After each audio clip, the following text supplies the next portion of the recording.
Sports TV, man. That's my dude. I rolls with him. You heard what the man said. It's Flight Sports TV.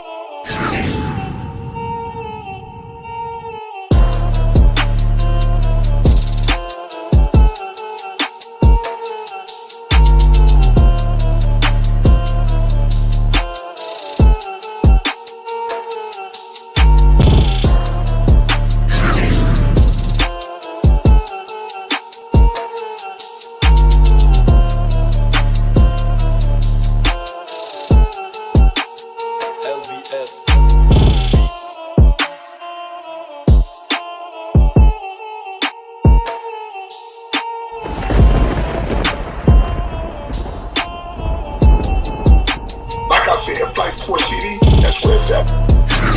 Flight Sports TV.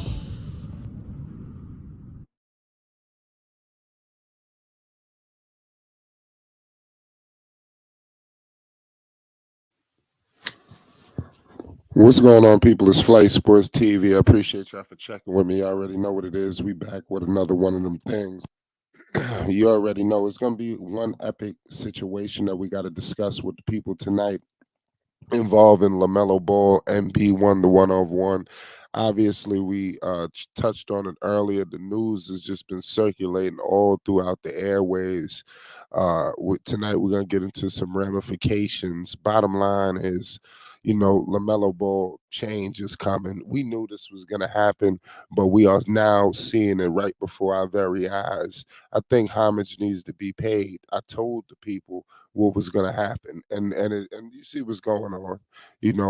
Shout out to the whole everybody that's rocking with Melo, that truly wants the best for him.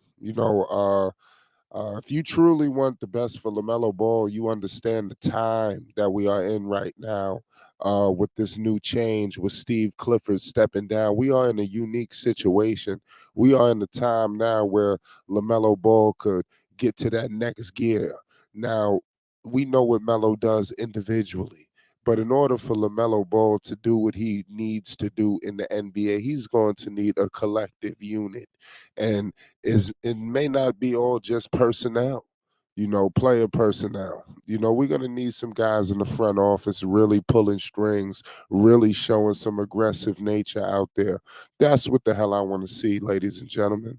Now, to me personally, this is just a peaceful goodbye. I'm just keeping it real with you. These guys got fired, point blank, period. I mean, do you see the record? In any other organization, maybe a higher profile, they probably would have got thrown out the door. Just like right now, not even waiting. We'll have the assistant take over for you. But it is what it is at the end of the day. Shout out to Steve Clifford, because he is the focus here in terms of him stepping down. I'm not tripping. Like I said, it's not his fault. But there were many other faults, and now with this new regime, let's see what they do. But as I'm seeing so far, I think change is coming. I think. Let's see. It's Flight Sports. We about to get all into it. We just getting started. Shout out to everybody in the chat. We want to thank you for tuning in with us tonight. We got a lot of Melo talk. Listen, I got my man All Access with me. Dex, we got breaking news in the NBA right now. What the hell is going on? It's Flight Sports.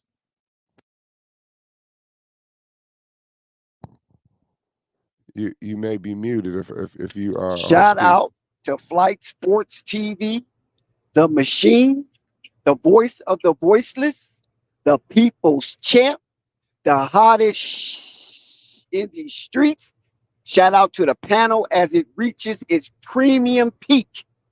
And most definitely shout out to the chat and all of its cacophony spewing out of the cracks and crevices of Flight Sports Block. And big ups to everybody that's inside the hive and have visited the treasure trove, the awesome vault of Flight Sports TV content. Big up to you for digging down and reaching in and enjoying yourself. And Flight, I just want to invite everybody onto the stream that is powered by you with 3 additional phases to complete the process. Please hit the like button, the subscribe button, and the notification bell so you won't miss one iota of an exuberant experience. Like, once again, I have to humble myself and thank you for your humility and hospitality for inviting me into your space and integrating me onto your platform. Flight, Yeah. there's nothing delirious about what we're witnessing with the Charlotte Hornets and Cliffy, because it was inevitable that we come to this conclusion that Steve Clifford would be removed from the helm of the Charlotte Hornets. I mean, do we have to really espouse on the decadence of the record since Cliffy has been at the helm and has issued his edicts and dictates to the former and current Charlotte Hornet players? Do we have to really regurgitate how awful this demonstration of deplorable basketball have shown its ugly head too many times and too often? Yes, we have seen some good display of basketball at times. At times, we have seen it, and it gave the Charlotte loyalists a simmer of hope.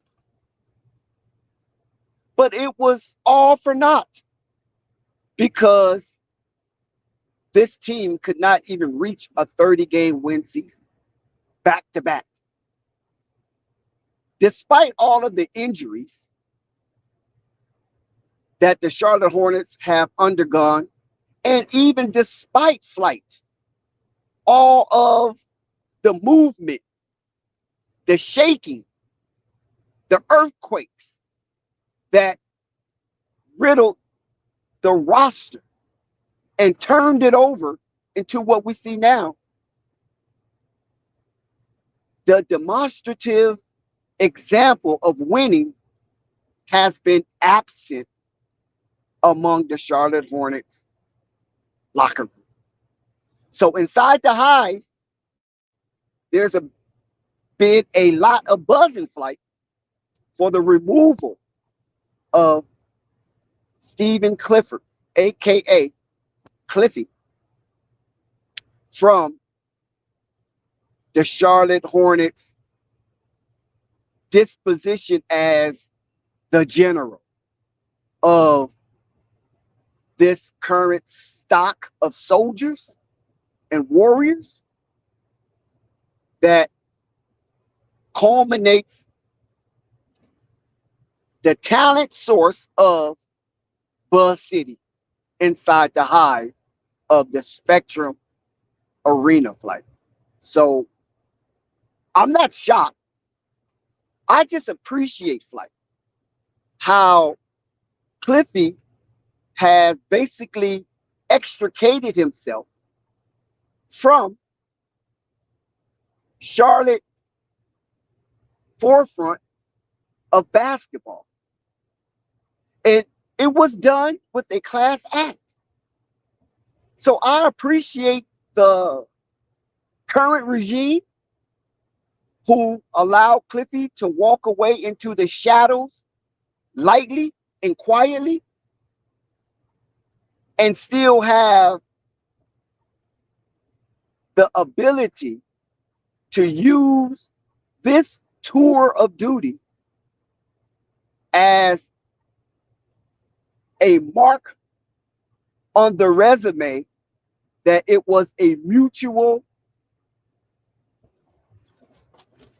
team to depart from the Charlotte Hornets. So there's fee and the hierarchy of the executives of the Charlotte Hornets. It was amicable. And that's all we can want from an organization that has been in shambles for years. We show some class when it comes time for a separation of ideology and direction.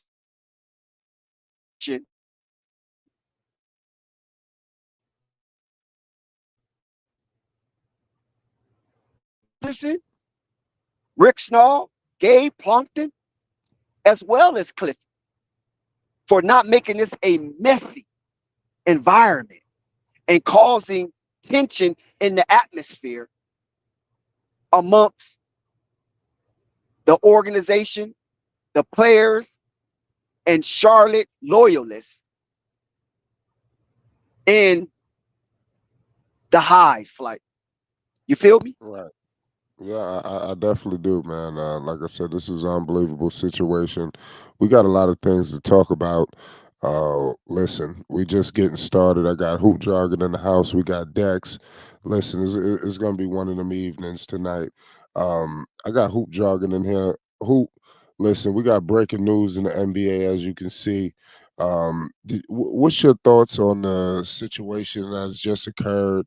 You have a situation now where Steve Clifford is stepping down, going into the front office. We don't know the position of the front office, but we do know that Lamelo Ball is about to have what was his third coach, in like this short amount of time. Before we get into the people that need to get in position for this, what's your first initial thoughts when you heard this news?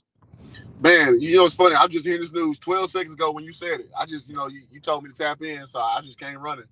I can't be here for a long time, but I'm here for a good time. So I'm just learning as you just told me. So yeah, it's funny, man. I'm ready to go without you, without even being ready, because I said this, man. Hoop Jog was right. I said this when they first hired Steve Clifford. Like, he's gonna be a bridge coach. There's no way in hell, him being, kind of a journeyman coach. There's no way in hell, and it brought him back. As a matter of fact, he's gonna have long-term implications. So now it makes sense. They brought him in to kind of get a feel on the franchise, it seems like, and then step in and be in a leadership position. That makes perfect sense, because there's Right. no way you bring in an older guy with older, ideology to a young burgeoning team like this and have, long-term goals. Now, I'm gonna give myself half credit. I thought that he would be 2 years and out. So now it seems like a year and 3/4, and then a management position. So, but that's about right though. I knew that he wasn't gonna be the long-term solution for Lamelo, i.e. the Hawks. I mean the Hawks, the Hornets. But yeah, this about makes sense. So what I think they're gonna do is dive in and get a younger coach, in the future, kind of like how the Rockets went and got Ime Udoka, which I think is, well, let me back up for a second. They did get James Borrego, and that didn't work out so great. But I think that they're gonna try that again. But yeah, this makes perfect sense from my vantage point back in 2022, seeing that they brought him in. So yeah, this makes perfect sense. Right. Now you talking about they're gonna bring in this younger guy. They did bring some names. I'm gonna bring that to the table shortly as well. Do you think that Lamelo at this state of his career, do you think that he needs to get a guy that maybe is getting his first rodeo, his first crack at it, who might not know what he's doing? Maybe he got an assistant looking to take his job. I mean, I think at this point, this is my opinion, and so I want to gauge yours and Dex and everybody as well. I mean, seriously, I mean, I think Lamelo needs a guy who know what the hell he's doing. To come in here to really direct traffic and take a burden off of Lamelo and put him in situations to win. This is my opinion. What you think about that? Well, a guy like who though? Listen. I like I said, I'm on my own island with this. I want Mike D'Antoni. You understand? I understand the age. I understand this. This man was in the running for the coaching job anyway with Atkinson. It was between D'Antoni and Atkinson. I say you run that shit back, man. I mean, seriously. With all jokes aside, I think that under Dan Tony, we're going to see the best version of Lamelo, and he's going to be able to maximize his time in Charlotte. In my personal opinion, also with the team. I mean, Dan Tony proving he can win. Budenholzer. I mean, I want to hear guys like that, but me personally, I want Dan Tony. Go ahead. Oh, is Budenholzer available? I mean, I know that he's not coaching, if I'm not mistaken. I mean, I'm pretty sure if they call for an interview, I mean, shit, I would hope he'll take it. Okay, But yes, guys like I do that, like. Yeah, no, I like Budenholzer. Now he's gonna bring in more veterans. Him coming in, being a more, he's off that Popovich tree, so he's gonna be preaching defense. So I would not mind that. I just think he wouldn't take that job unless they bring in more veteran guys. Because that's just more of a project team. I actually don't hate your Mike D'Antoni thing. Now, is that gonna win them championships? Hell no. But I mean, listen, only one team out of 30 win every year. So that's like the Knicks with Tibbs. I right, mean, are the Knicks gonna win a championship? I mean, the defense, the this, that. Okay, yeah, but look what Tibbs has done for the Knicks. yeah, no, I mean, that's what I'm saying for no, Charlotte. I feel that. No, I wholeheartedly feel you on that. So I mean, listen, if you want to, like, to your point, making the best version of themselves, yeah, I mean, listen, I'm not the biggest Mike D'Antoni fan, but I know what he does for ball dominant guards. And if you want to incorporate that with Lamelo, who has all the tools to be that kind of guy, then why not? Like, why not maximize that skill set all the way? We've seen it work with, obviously, Phoenix. We've seen it work with Houston. He just has a propensity to bring the best out of a ball dominant, facilitating guard. And I mean, that's the you know tagline of Lamelo if you ask him to do that. So I wouldn't mind that at all. And I also wouldn't mind a younger guy like an Ime Udoka kind of cat who's proven, guy who just needs an opportunity. Okay, you asked me that question. Who are you talking about? Udoka's with Houston. Well, Well, I'm give me saying a give me guy a like name. that, like a You guy got any who's actually examples? played, huh? You got anybody? Or you don't got nobody off the top of the head? Get No, Coach I Jordan, wasn't get ready you a for this, flag and plant it in the ground. huh? Get you a flag and plant it in the ground. You're going No, because all through the spectrum. no, because no, because I came into this conversation not knowing what it's about, so I can't sit here and just come to a consent. Look, okay, let's back up. What I never do, I never plunge out the window. You never seen Hoop Jargon saying some wild shit. Yeah, you You playing it never, safe. Yeah, huh? you playing it safe. No, I'm playing it You knowledgeable. on the beach. You on the beach, and you're only letting the water coming up to the shore to touch your tippy toes. Right. So You so ain't, when you you jump ain't in the jumping water, in with guess both what? feet. When you jump in the water, guess what? Without prior knowledge, guess what?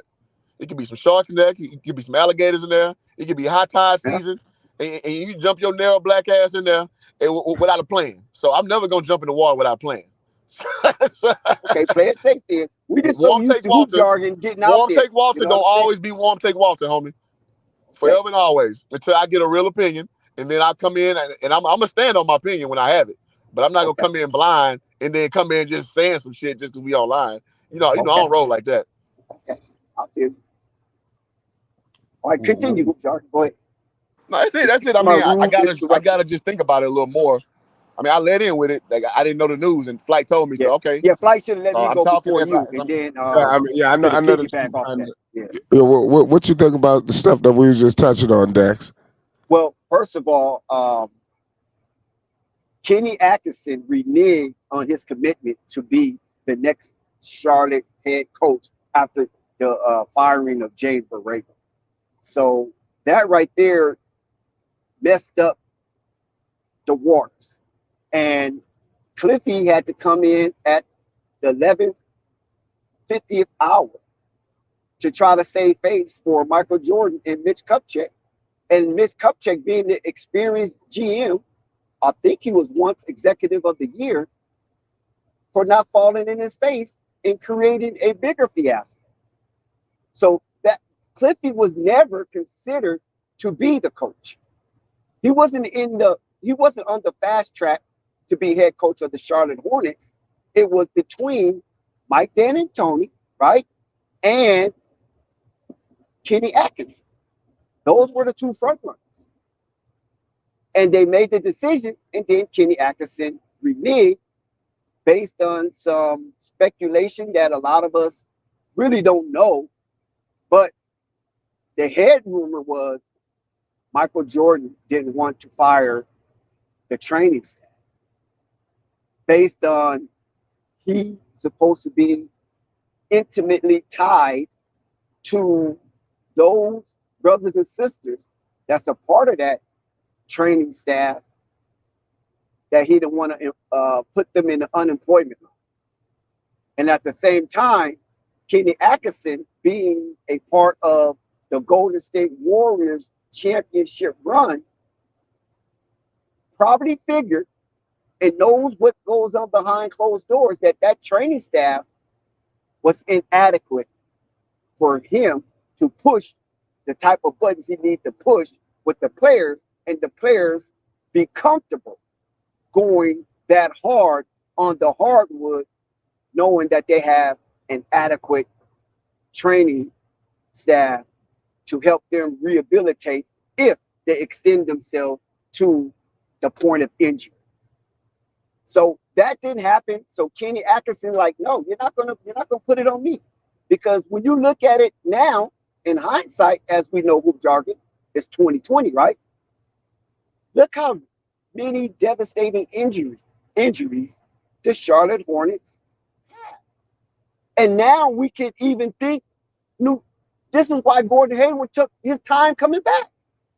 Right now, Gordon Hayward is on the OKC Thunder, and he is getting minutes. When was the last time he played for the Charlotte Hornets? Arsenio Hall, something to make you go, You feel me? So there was a lot of mistrust, distrust, and discombobulation when it came to the training staff. And so now Lamelo is a part of that situation, and now he finally come to a sensible conclusion is that I'm not coming back until things have changed to some degree, right? So we have to remove Cliffy from that situation as a failure because, like Hoop Jargon said, K&T Radio is the first person I ever heard use the term bridge coach.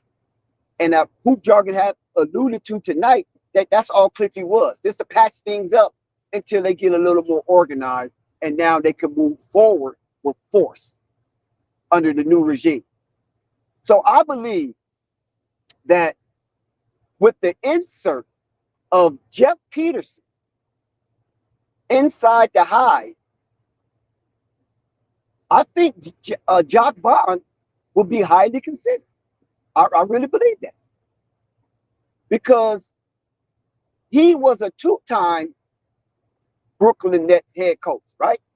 We're not going to even talk about Jock Vaughn tour of duty in Orlando. How he kind of fixed that up a little bit. Then, he ended up getting promoted to Brooklyn. But nevertheless, he's been around. He's a fruit off of the Popovich tree. He has been a solid point guard in the NBA, playing for Popovich. And we all know he was a stellar, outstanding point guard for the University of Kansas Jayhawks, right? And we know how he played in their tournament run. I believe he played 1 year with Paul Pierce, if I'm not mistaken. But I think that Jock Vaughn could be a very credible coach for the Charlotte Hornets, getting them into a spirit of playing decent basketball, not this erratic, up and down, don't know where the ball's going to be at any given offensive set kind of demonstration. I think he can get them coordinated with this kind of young core, because Jock Vaughn have always basically had a young core team, even in the Orlando tour of duty with Aaron Gordon and company, when they was in their youth. So I just think Jock Vaughn, who have been relatively joint at the hip with Jeff Peterson is a high candidate.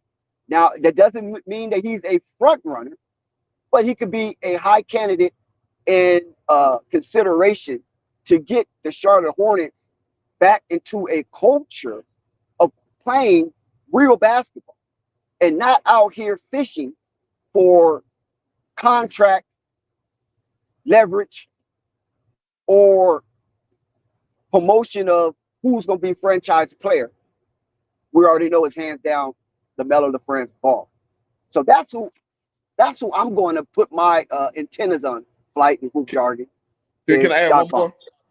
Yeah, I like that too. And I'm gonna drop down and come back because my girl having a birthday thing going popping off at the crib. But I like that mentality. It's kind of alluding to my Idoka comment, and I would even throw in a guy like Adrian Griffin. Griffin into the pool as well. For a guy who needs a second chance with the right group and then show what he can do. Former player. So I think I like that suggestion, and I like Adrian Griffin for possibly being a guy to step in too.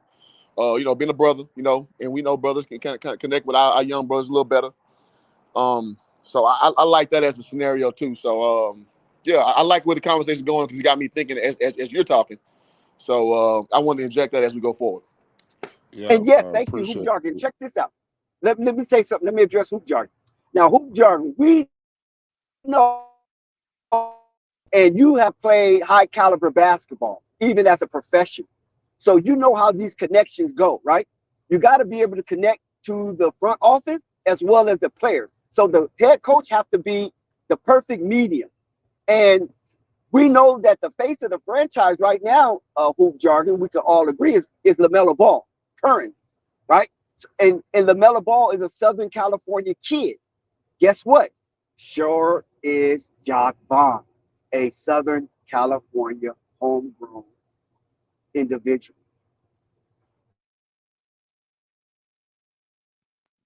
Yeah, listen, I don't know. Shout out Jack Vaughn. I'm not saying that it's a bad pick, but I mean he's has some kind of proven nature to him or something like that. Something that I want to see. I don't want to see a situation where they bring in a guy in his first rodeo and he just looking lost. We don't need a Steve Nash situation, you know. But like I said, I mean, you had Willie Green out there in New Orleans. He knocked it out the park. I think guys like that are good as well. You know, I don't know if there's a Willie Green out there. Is there a young coach out there that But you but know? flight, hold on Yeah. one second, flight. Let me interject real quick, right? Normally I don't do this to you, but let me interject real quick.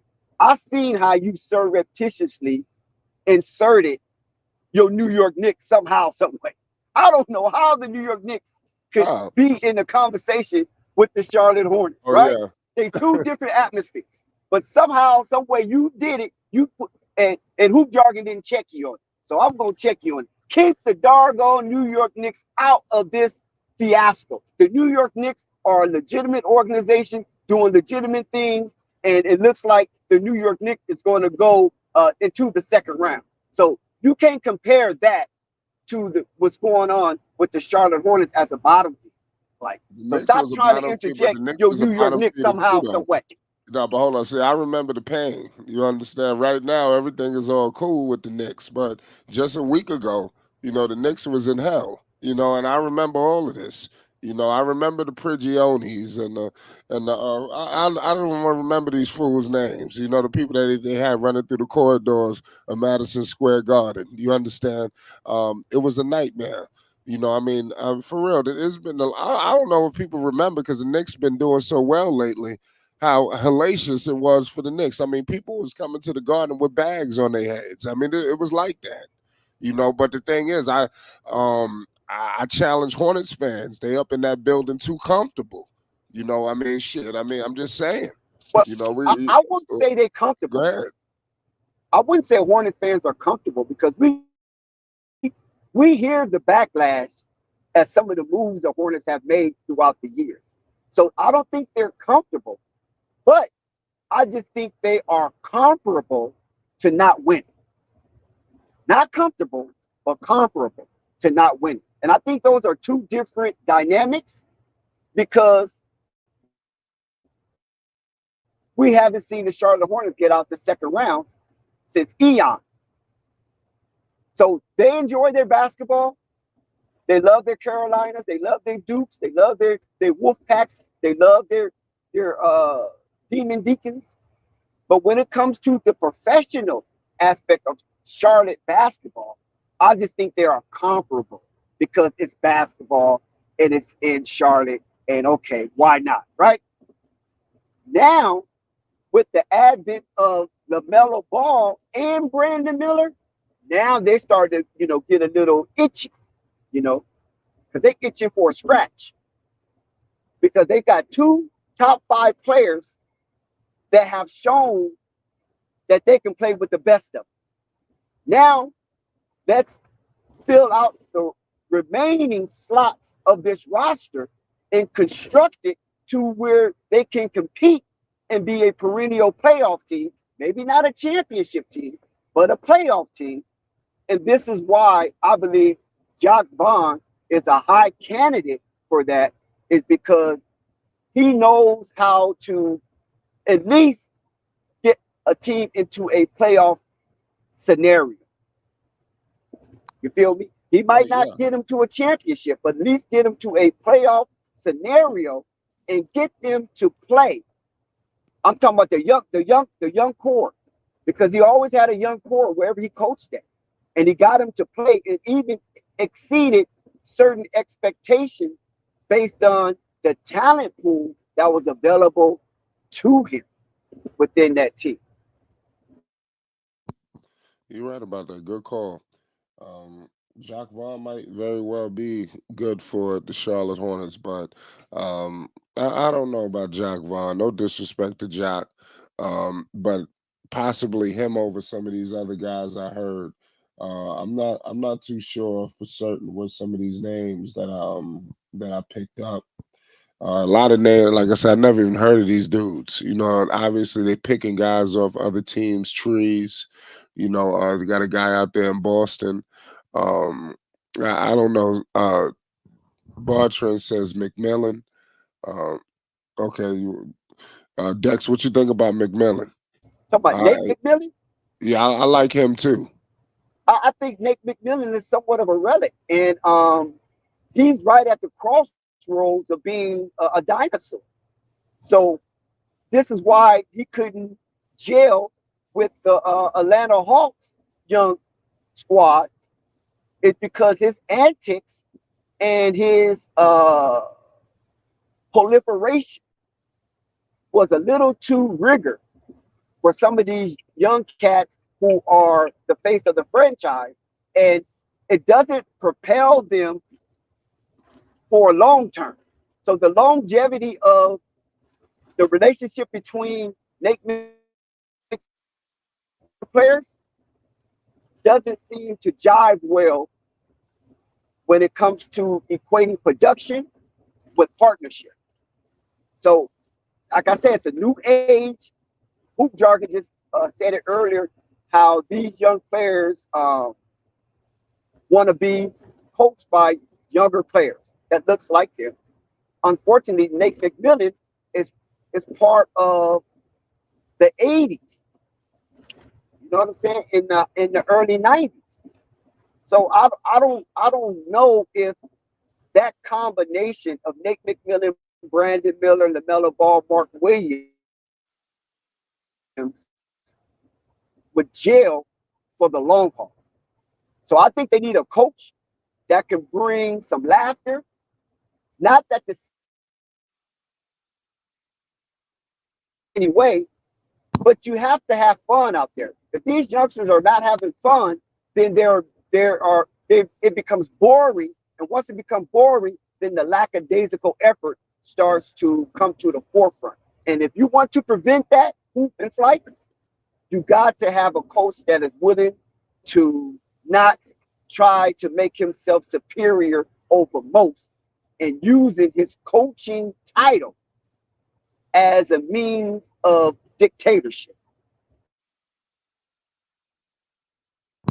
Yeah, I mean, like I said, you got good call, Dex. I just think you got to get somebody in there that Melo likes. I think he needs to be involved in on this, similar to what they did. I like how they handled the Miller situation because he was involved in that draft.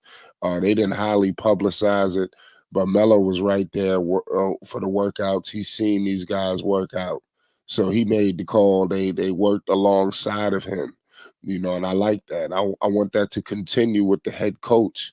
I think that Melo needs to sit with these guys. I think they need to have a plan in place for what they're gonna do with Melo and the team as well.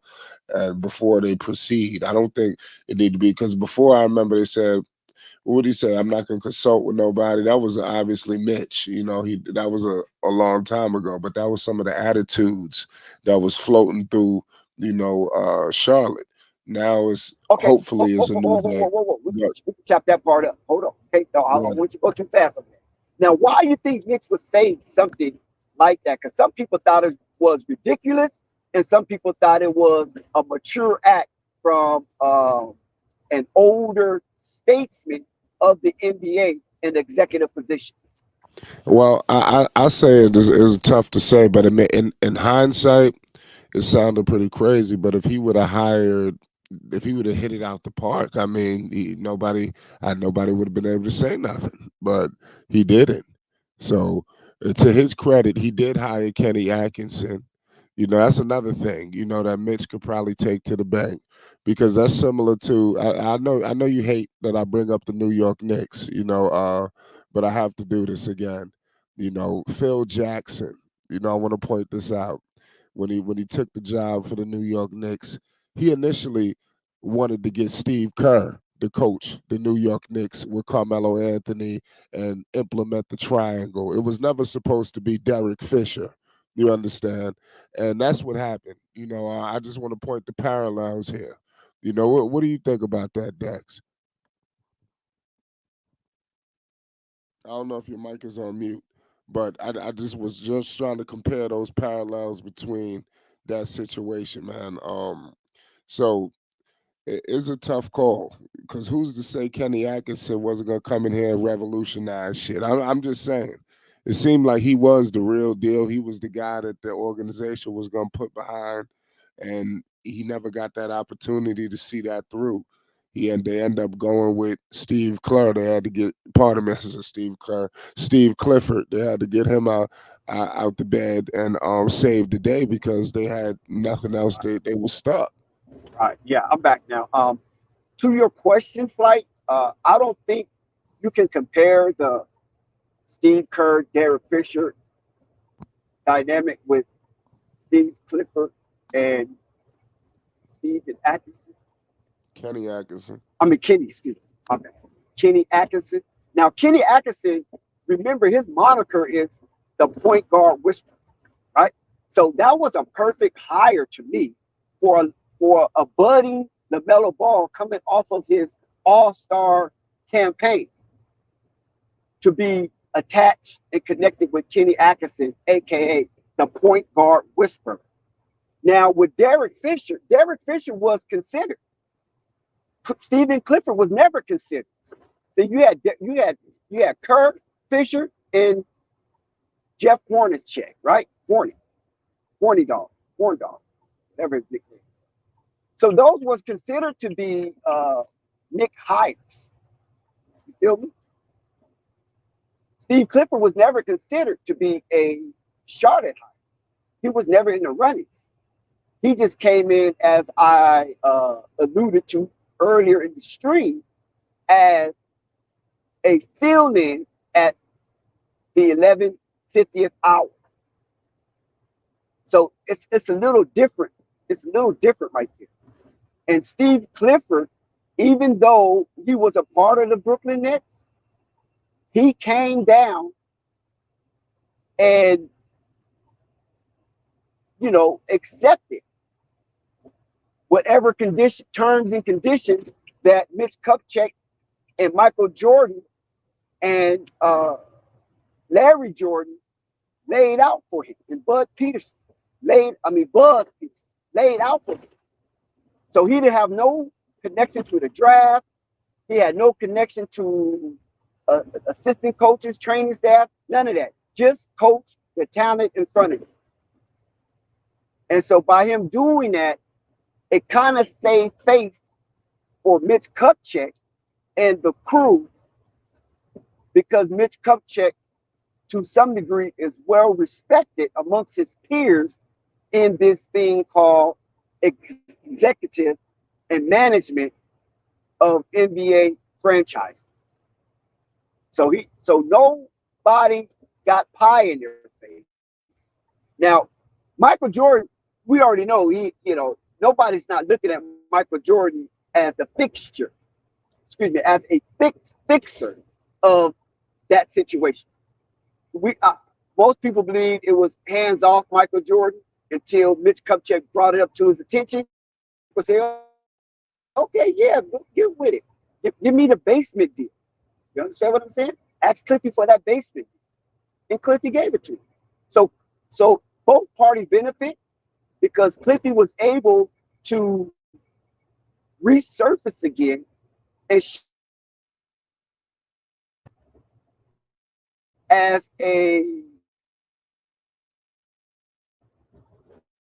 didn't fare well based on injuries and not really having access to his number one player, which the injuries was just so overwhelming, and injuries has just riddled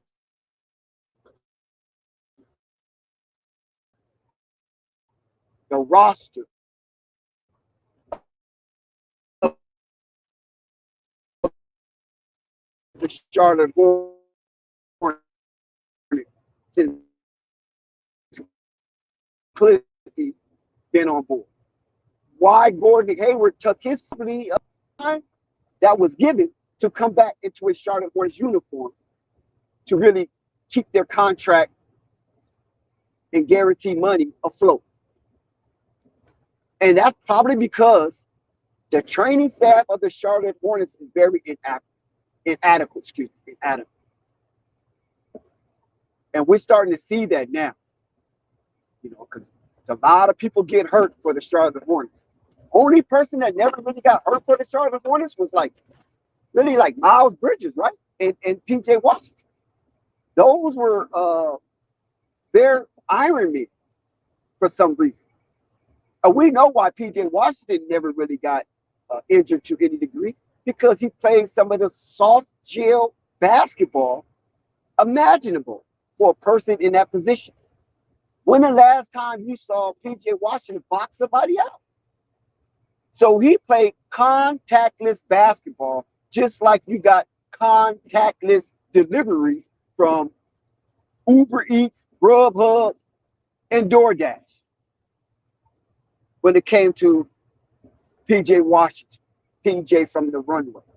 Miles Bridges, on the other hand, now, since he returned, look how much finesse basketball he has. So that might be something stirring up in the Charlotte Hornets nest about the training staff and the medical people, because Michael Jordan, according to him, did not want to fire anybody because this is a close-knit family atmosphere. Probably most of those people are from North Carolina, probably went to school at Duke, North Carolina, Wake Forest, North Carolina A&T. A lot of those North Carolina schools, he probably hired them from those schools and kept it a North Carolina thing, because Michael Jordan is very hung strong on North Carolina. You follow what I'm saying? And probably to his fault. This is why the Charlotte Hornets are not looked at upon as a serious franchise looking for serious results. And so since the advent of the new regime flight, maybe this thing starts to turn around, because I remember Jeff Peterson said in the interview that they got better accidentally. They was not trying to get better at the trade deadline. They were just trying to move stuff around. But serendipitously, they got better. And so now the Charlotte faithful are looking for better things. And some of these remnants that the Charlotte Hornets picked up at the trade deadline, now they look a little more scrumptious to other teams. And maybe, just maybe, Jeff Peterson can work some magic and move off of some of the mid-season transition that he occurred that have played some pretty good basketball. And now other teams might have a tastier palate for some of the talent that's on the Charlotte Hornet roster. Yep, yep. Good call on that, Dex. Shout out to everybody in the chat. Put down your picks as well. Who you want to see as Lamelo's head coach? Because bottom line, there will be a new guy in that seat. It's very problematic. Like I said, in my opinion, it's not a good look. That the organization is just not on good foundation. Maybe it is now, but clearly with this, nobody wants to see this. I'm just telling you, you got a flagship star.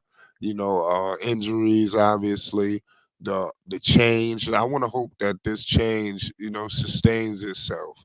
I hope that we're not having this discussion next season. I hope we're not talking about a new front office in 2 years. Because it just seems like the writing was on the wall for Clifford. I'm like, why did they even hire him? Because they never put anything around him. And that Flight, come on, Flight. What do you mean? Why they hired? Well, Are you missing that there was a fiasco in the coaching carousel for the Charlotte Hornets? They hired a decent coach and he reneged on the commitment. Somebody had to come in, Flight. You have to give that some credit right there. You have to, you know what I'm saying? I respect that. Yeah, that's all I'm saying. Respect that part. Don't say why they hired him. It was an emergency. Well, yeah, okay. Well, they hired him. Obviously, they did him a favor because he going into the front office. But they brought him in. What I was about to say, what I was going to say was they brought him in and didn't give him anything to work with. He pretty much was dealing with the same roster Borrego had. They just made changes, and now he's on the way out the door. Okay. Go ahead. Now, remember this, Flight.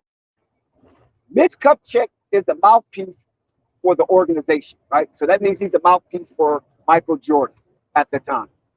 And he said during numerous of interviews and pressers that the Charlotte Hornets was not ready to win yet. They're not a good team. Gordon Hayward is their best player. And Michael is not going to shove money into the Charlotte Hornets if they're not ready to win. This is the standings of Mitch Kupchak espousing on the state of the Charlotte Hornets. So he gave justification why the Charlotte Hornets was to some degree stagnant when it came to the talent pool. He felt that, like Jim and I always say, DJ Jim and I 504, they had a $52 million problem. And Mike was like, I'm not going to do anything more than that until we can find a solution to this problem. Either they play it out, Terry Rozier, Gordon Hayward, either they play it out or somebody wants to jump the gun and have them a part of their ship selling the seas of competition moving forward.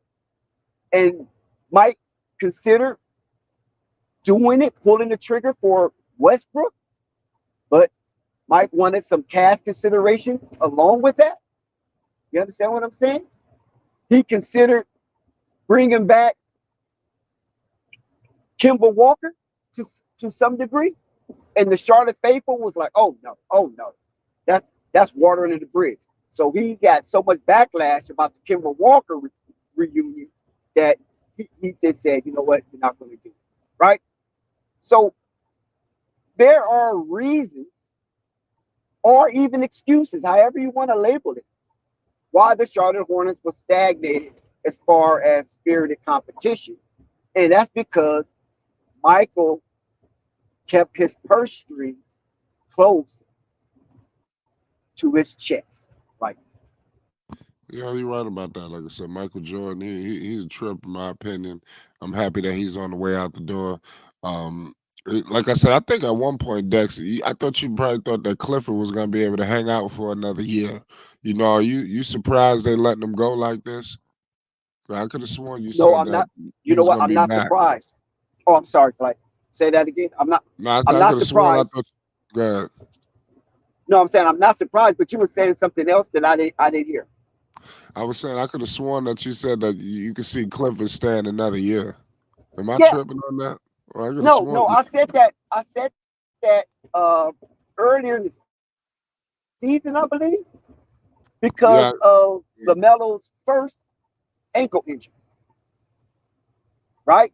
That Clifford didn't get an opportunity to have a fully healthy roster. But I started to change, have a change of heart on Cliffy when I saw the emergence of Brandon Miller.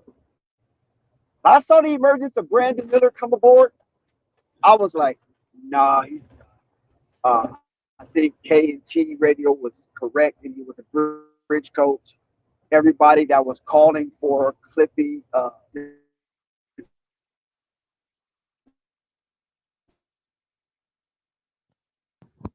oh, are you said a dynamic break. with excuse me. Now you have a potential Mhm. two-star Can you hear me? Yeah, you good. Can you hear me, Flight?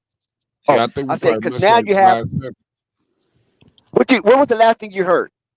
Um, you said what we have or something like that. You kind of was Yeah, going in and out. now we have a two-star dynamic, right?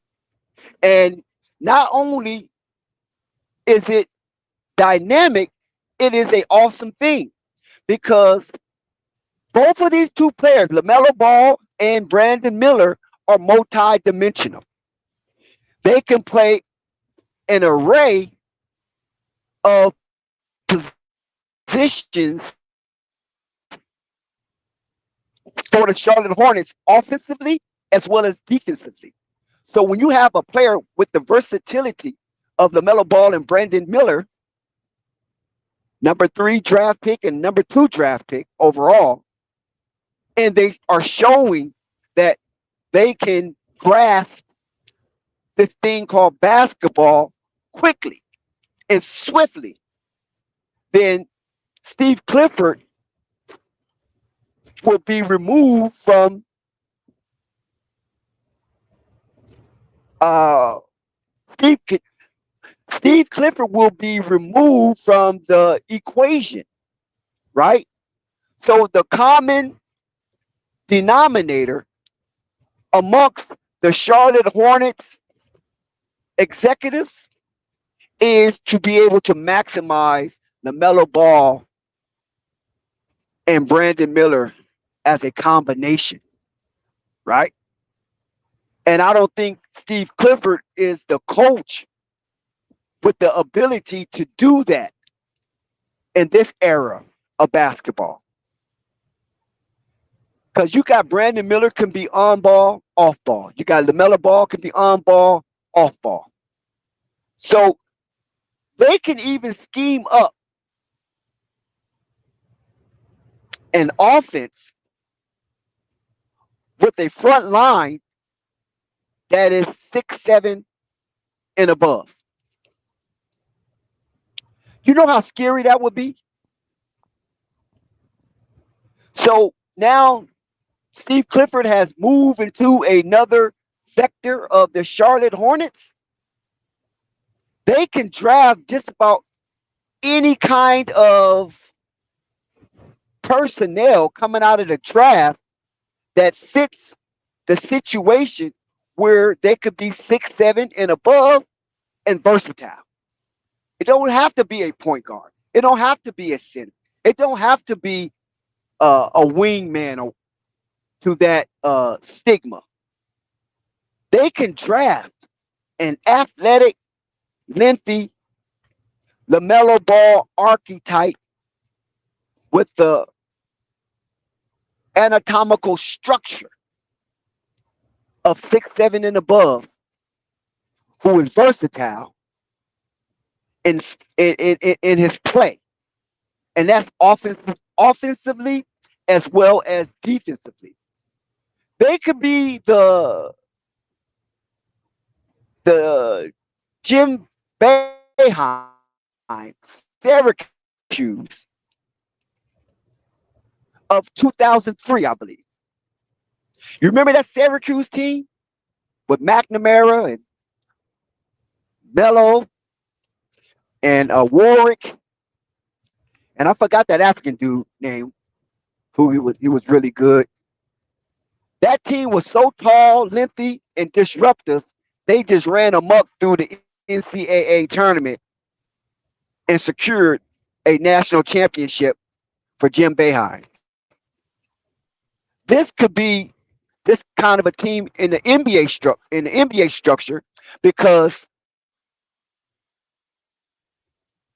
the Melo Ball and Mark Williams, they can get up and down that floor, replicate that kind of a skill set.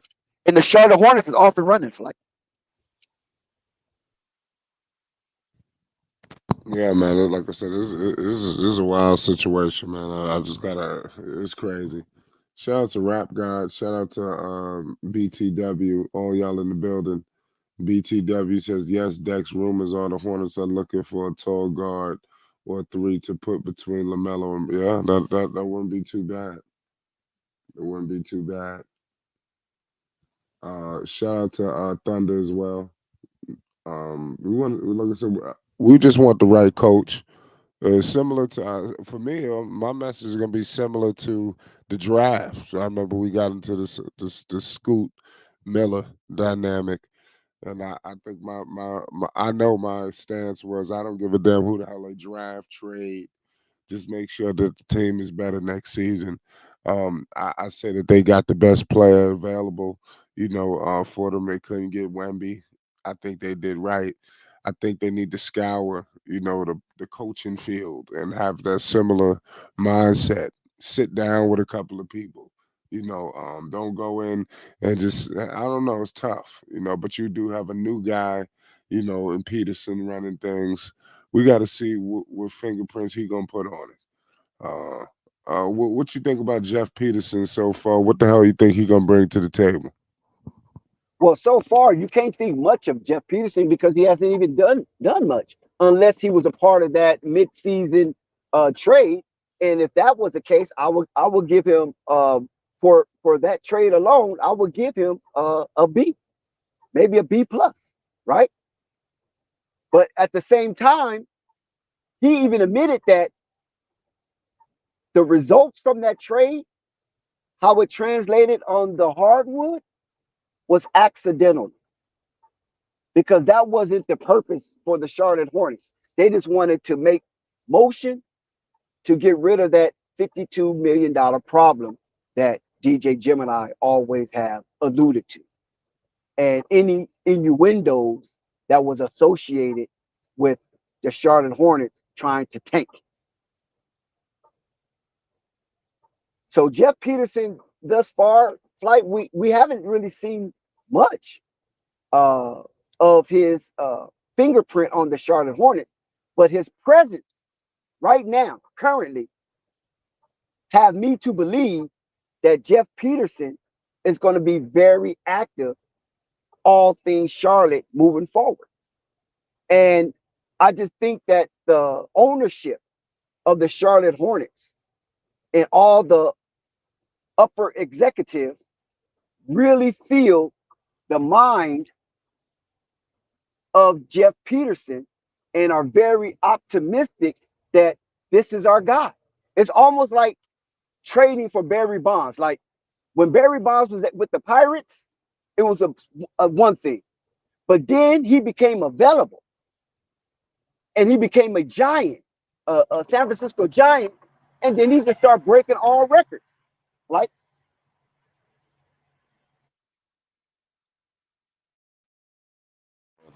Shout out to Thunder. Shout out Rap. Shout out Big Rella. He said Hornets need a versatile power forward. I mean, shit. They need a couple of things. Williams do got to come back healthy. Shout out Thunder. Mark Williams is very serviceable, but yeah, he's another one. He kind of get lost in the shuffle because we so caught up with Melo. But we got to make sure that we get Mark Williams back because he's gonna play key too. He's gonna fit in with all the stuff that they got going on. We're gonna need Mark with the new guys. Melo, and that's that. Then you got Miller taking that next step. That's gonna be another factor. I don't think we putting out there just yet. Miller's gonna go. So I'm looking forward to this season, man. I hope that this time's a charm. That's all I can really let you know. It seems like every year is something, but I think this year we may be able to get over that hump. For the Charlotte Hornets is about that time. It truly is. Um, Salute to all y'all. Everybody making some good statements out there, man. Everybody got good analysis on what's happening. Everybody pretty much discussed it, and want the Hornets to get back. Everybody got their certain way they want to do it. I don't think nobody is wrong in their aspect or their pick. Everybody's giving good picks here. But I just want somebody solid. That's all. In terms of we know what we getting. I don't want to get a situation where they hire somebody like even Peterson. Like, yeah, he's cool. But do we really know what is he gonna do? I'm just saying. I'm just saying we don't know. It's not like they hired Bob Myers and be like, we know we got a track record here to deal with. So I see a lot of D'Antonis out there, so I see that's going to be running around rampant. But we got to know that was the old regime's, people, that may not be the new regime, new ownership, who that might be their finalist. So we got to see who their finalist is going to be. So it yeah, is. What you think about that? I just think that the Charlotte Hornets is in a really good position right now because as lowly as they are with the status, I just feel that it could be only up from here. And the ownership of the Charlotte Hornets, when they chose Jeff Peterson to be their mind, their ears, their eyes moving forward, you can't do nothing but accept and respect that he has an opportunity to showcase how brilliant that he possibly can be. And they got him at a young age, right? 36. Oh my God. Can you imagine? I don't think you're 36 yet, but I can imagine what I was doing at 36. I'm not. And this young man is in charge of the lives of many, right? At 36. Do you know how much responsibility that is? And he have to make the hardcore executive decisions and live with it. And anytime you make a decision, you're going to have the yays and the nays. You're going to have the pros and the cons. And he have to have a strong enough fortitude to be able to live with the executive decisions that he will make for the Charlotte Hornets moving forward. In the park, he's in the catbird seat. And I can tell you, heavy is the head that wears the crown. And I just believe that as hardcore as Rick Snall consonants appears to be, by him putting his name attached to Jeff Peterson, he knows that this man can close the deal. He knows that this man is very witty. and maybe capricious to some degree, that he could lure talent to uptown and not only bring the talent down, that he have the gravitational pull flight to close deals on very coveted free agents that's out there in the market that the Charlotte Hornets might want to be a part of their organization. So he's young. He's going to, he's not going to go hire his daddy. So I believe by him being 36, he's going to hire somebody not too distant from him. Not too distant from him. So I like Jacque Vaughn. That's just who I like. But I'm not saying that was going to be the eyes on Jacque Vaughn from Jeff Peterson. Because most time when you're young, because see, I was young at one time and I had a bunch of money in my pocket. Do you think I went out to put old heads as a part of my clique? No. And you know why I didn't put old heads as a part of my clique? Now, it could be detrimental to me, I don't know. But the reason why, with the money that I had, and I was trying to stretch it to another level, I put people up under me that I could influence. You can't influence old heads. Old heads are too slick. They might act like, yeah, good, yeah. Okay, Dex, yeah, let's go for it. And then, double back behind you and just do something else and then try to outsmart you because of their experiences.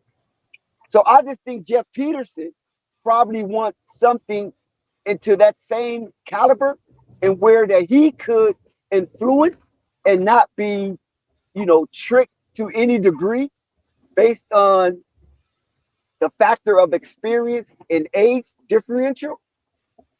So that's what I believe, like. So I believe he's going to look for somebody that he can take up under his wing to some degree and use that as a beacon for the Charlotte Hornets to move forward. When the Charlotte Hornets need that kind of youth movement, you know what I'm saying? I just think he want to shake up the apple cart. Let's just cut it short. Jeff Peterson is coming to shake up the apple, and whoever don't like it, fuck it. You know what I'm saying? So hell with the diplomacy. Whoever don't like it, fuck it. Young brother getting an opportunity, getting a chance, you know what I'm saying, amongst the oligarchs and the gatekeepers, fuck it. You know what I'm saying? Rich Nall, City Slicker, New Yorker, and I believe Gabe Plumpton is a Bostonite. So these are two Northeastern, homegrown, hardcore, snow every year, blizzards type individuals. And these financial gurus are going to pursue Charlotte Hornet as a vested and invested hedge fund. So they ain't going to fuck around. So let's cut through the chase. Let's cut through the bullshit. Hot off the press. Cliffy couldn't cut the mustard. So they're going to get somebody that's driven and to some degree a young taskmaster. I don't know if that's going to be a derogative term, depending on who they hire. And if it's a Caucasian, then I want to take that back. But if it's a non-Caucasian, then I want to move steadfast with the term or the nomenclature taskmaster. Because it's been too jolly down here in North Kakalaki. Too kosher, too cushy. You know, a lot of extracurricular activity has been evading the hardwood. So they have to get that back into perspective, and they have to circumvent some of the lackadaisical silliness that has been going on in this Charlotte Hornets organization, where people getting arrested for drugs and DUIs and pillow talking and showcasing aberrant behavior that to the locals is obnoxious to the nth degree, and get back to basketball. And the only reason why LaMelo Ball gets a pass, because LaMelo Ball have yet to have any kind of off-court incidents. Yeah, he ran a red light. Yeah, he had a little fender bender. But outside of that, he haven't had any off-court incidents, even though he had his share of la-di-da. Even though he have had his share of la-di-da. We like to party. We don't cause trouble. We're not here to bother nobody. We're just two men that's on the mic, and when we own the mic, we rock the mic right. So that's why LaMelo Ball has come out unscathed. Of course, he's always been debriefed by his dad. I know some of you guys don't like LeVar, but you know, shoo you. He always being debriefed by his dad via FaceTime. Or he come into headquarters and they have a sit-down talk. So as much as you want to separate him from his dad, it ain't happening. That ain't happening. So regardless if there's some missteps along the way, who's perfect? Nobody. He without sin cast the first stone. And if you're living in a glass house, I don't think you want to do that. Follow what I'm saying? So there's missteps along the way, but nevertheless, the love is genuine between pops and son. And by that, he trusts his pops to the degree that he can share things, and knowing that the bar is not going to spill the beans. He might share some things. He might spill the beans on some things, but most of those things are really trivia if you really look at it. But by him saying it, it magnifies, but it's really true, because the real stuff y'all ain't heard yet. And the only reason why the big baller knows it is because LaMelo's telling it, Zoe telling it, Jello telling it. So if you don't want LeVar to say nothing, then tell them, don't tell him. Get on him. If you want a secret, you remain a secret. Don't tell nobody, right? Ain't that the old adage? Once one person knows, it's not a secret no more. So, yeah, he knows how to navigate around his son's emotions. And he knows what will interfere with that. And he knows what buttons to push to keep him motivated, even though he has been in fairly a losing situation. I know the first 2 years of LaMelo Ball's career was exciting. It looks like he was on the uptick. His branding was off the chain, and his play was super stellar. That LaMelo Ball is going to return. But see, nobody is talking about how LeVar told LaMelo Ball, don't come back until you 100. Don't come back until you are the whole thing, son. But LaMelo Ball do have some stubbornness in him. It's like his dad. Good apple off the old tree. And he defied those instructions and came back when he wasn't 100. But as Miles Bridges said, if I'm 80, I'm speaking of LaMelo Ball, third person. If I'm 80, I'm rocking that hard. And we saw him come back a little less than 80. And then he re-injured himself not to return. But this time, when he went before the big baller, it was like, Pops, you right. I ain't going back until I'm 100. And as the big baller would share with his son, your rookie extension don't kick in until next season. So right now you're playing with dead money because you already got the money for your first 4 years. That money is already secure. So this extension will be for next season. So you will be the $260 million man next season. It don't matter what you did this season. It doesn't apply. Regardless to what people is trying to fake news this, it doesn't even apply because you're still under your initial rookie contract. So you playing right now with fool's gold. So if you injured right now, son, it doesn't matter. This is already water under the bridge.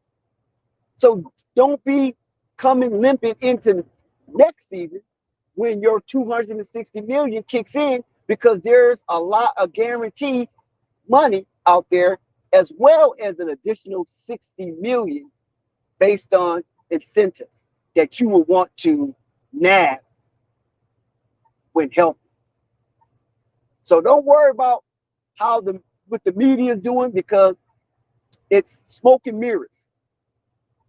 All this Anthony Edwards, Tyrese Maxey, Tyrese Halliburton, Desmond Bain, Devin Vassell, all these guys that are thriving in their last portion of their initial rookie contract doesn't mean anything because their extensions have yet to kick in fully and officially until 2024, 2025 season. So don't play yourself. Don't play yourself. You see how your big brother have parlayed his healing till now when he comes back, he's going to be the whole thing. He's going to be 100. And he's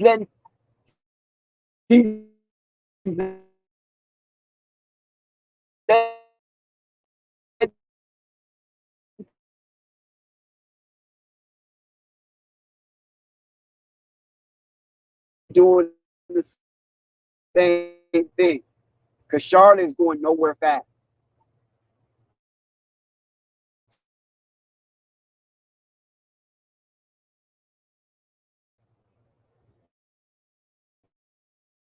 It's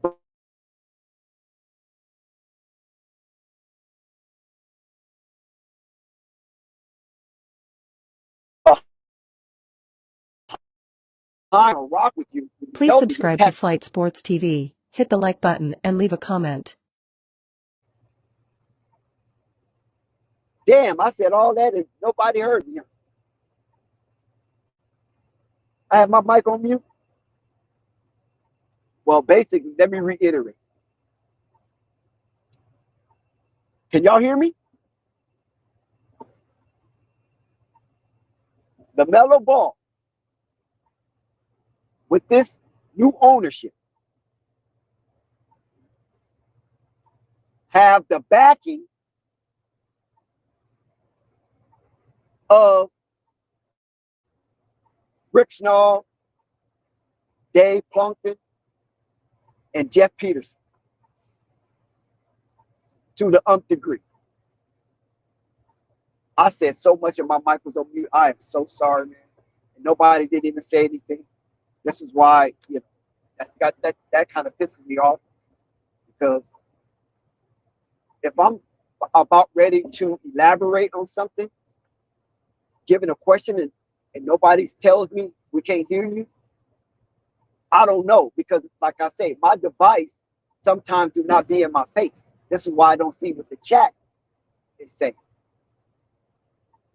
And if nobody doesn't say anything, so I can be notified that my mic is not on, it can save a whole lot of my elaborations on certain topics. So that pisses me off big time that nobody told me my mic But nevertheless, let me try to reiterate some of it because, man, I was in the spirit speaking about Lamelo Ball, his dad, and the organization. So, what I was basically saying in my summation is that Lamelo and his dad have such a unique connection, despite petty differences, right? And whereas he's always being debris, he doesn't go long, protracted periods without being debris from his dad. And which is so, because that's parenting, right? Lamelo's only 22, 23 years old. He doesn't know everything in life. He doesn't know everything that is around him or within the atmosphere of his influence. He doesn't know. Right? You only have 22 years of life. What 23 years of life? What can you know in 23 years? When to the age of 13, it was all about mommy and daddy and maybe big brother here and there. So you take 10 years removed from that and you start to get more and more experience outside of mommy and daddy. But nevertheless, he trusts his pops to the degree where he can be debris. And LeVar don't spill everything. There's a lot of stuff that's shared that he doesn't even think about mentioning. But a lot of stuff he mentioned is really small time. But by LeVar echoing and being boisterous to a high decibel, it seems like it magnifies petty, small matters. And people start tying their panties in a bunch. One thing about Lamelo Ball, he has an inkling of stubbornness, and it's not a bad thing, but it's a genetic thing because he's a fruit that doesn't fall far from the tree. And his pops told him last season, come back when you are the whole thing. If you're not the whole thing, then what difference does it make if you only showcasing 80% or less of your skill set? When the people pay 100% of the ticket price for admission. So that means you're robbing the people of 20%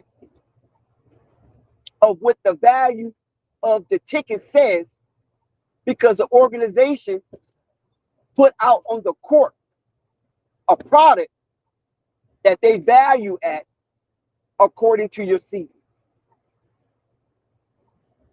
So you're robbing it of that percentage. Some might say, oh, that's minuscule. That's very unconsequential or inconsequential. No, it's not.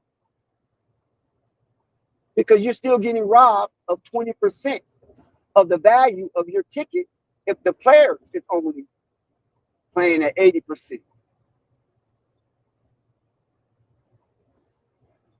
As wise as LeVar is, and as receptive as Lamelo is when it comes to hearkening to his father's voice,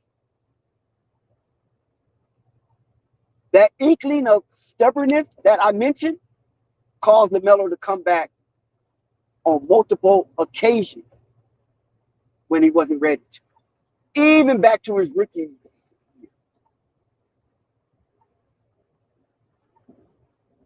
Now, we know Lamelo Ball is a phenomenal player.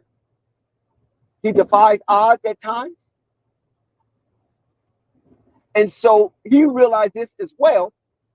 And he wanted to make good on what his father said about him, that he would come in kicking down the doors. He's going to be the best of all his sons, right? because he is mixed with Lonzo, he's mixed with Jello. And so he's the last remaining product of the plant. So when his pops told him, come back when you are the whole thing, when you are 100, because that way you won't be cheating the people. You won't be cheating the organization.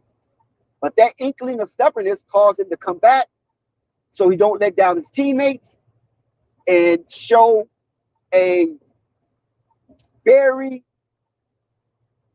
serious level of resilience. And to be able to play through the threshold of pain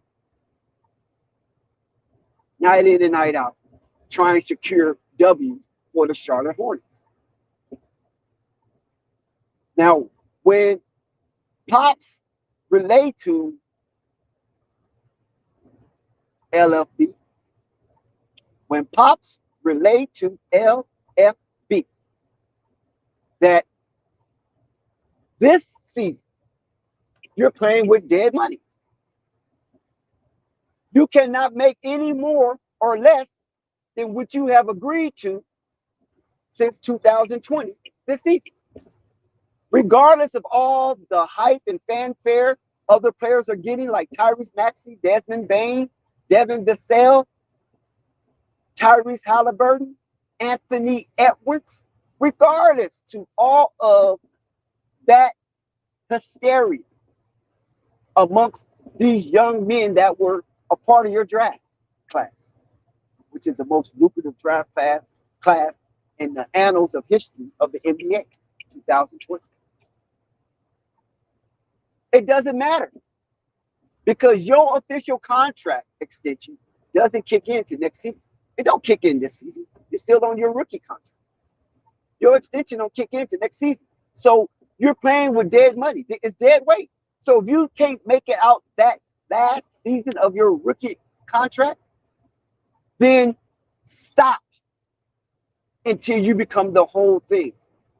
Because you will ruin yourself if you keep coming back on that injured ankle. It will never heal going into the future. And at some point, you will have to just lay it down, maybe for a season. And you don't want that to happen in your rookie extension contract, which have nestled $260 million. Somebody buzzing in? Yeah, I'm here, Dex. Okay. Thank you, Purple Baby. So, yeah, what happened is I have to reiterate with some of the stuff I said, even though I was saying it off the fly, off the cuff, because my mic was on mute and nobody said shit. I was just, dribbling off the Right. cuff, and nobody said nothing. And it went like 30 minutes, and nobody said we can't hear you because I didn't have my device in my hand. But anyway, so let me conclude because Purple Baby's here. So, son, just come back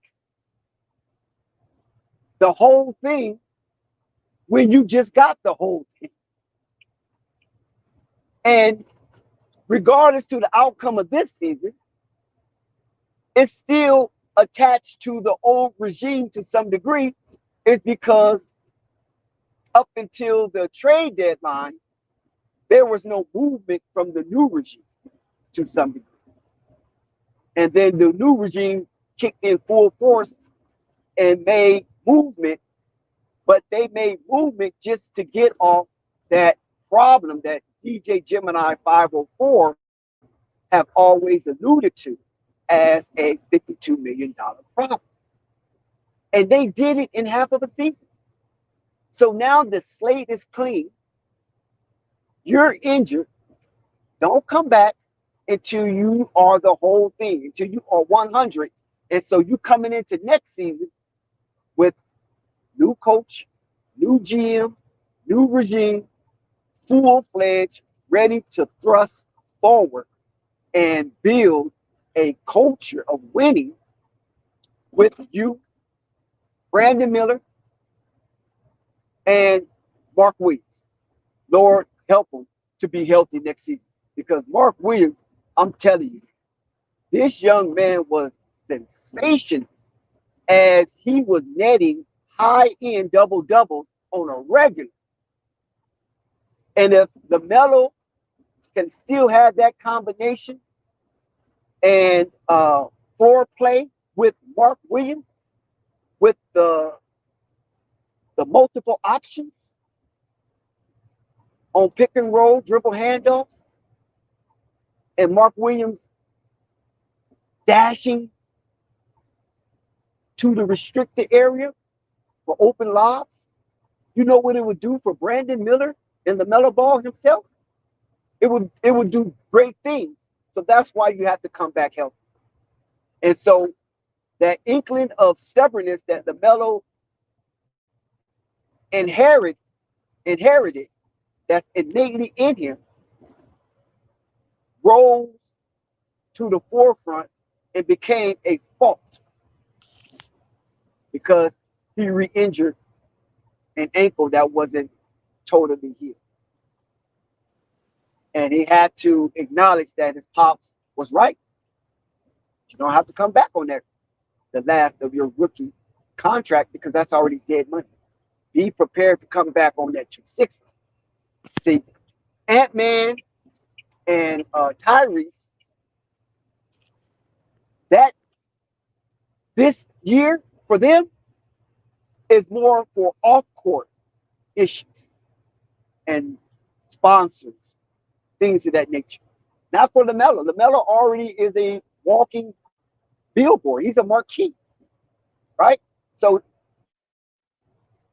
his play on the court in this last leg of his rookie contract, it really doesn't matter because the visuals of LaMelo Ball has already been cemented with those first 2 years because the third year he was injured. So this year was dead anyway.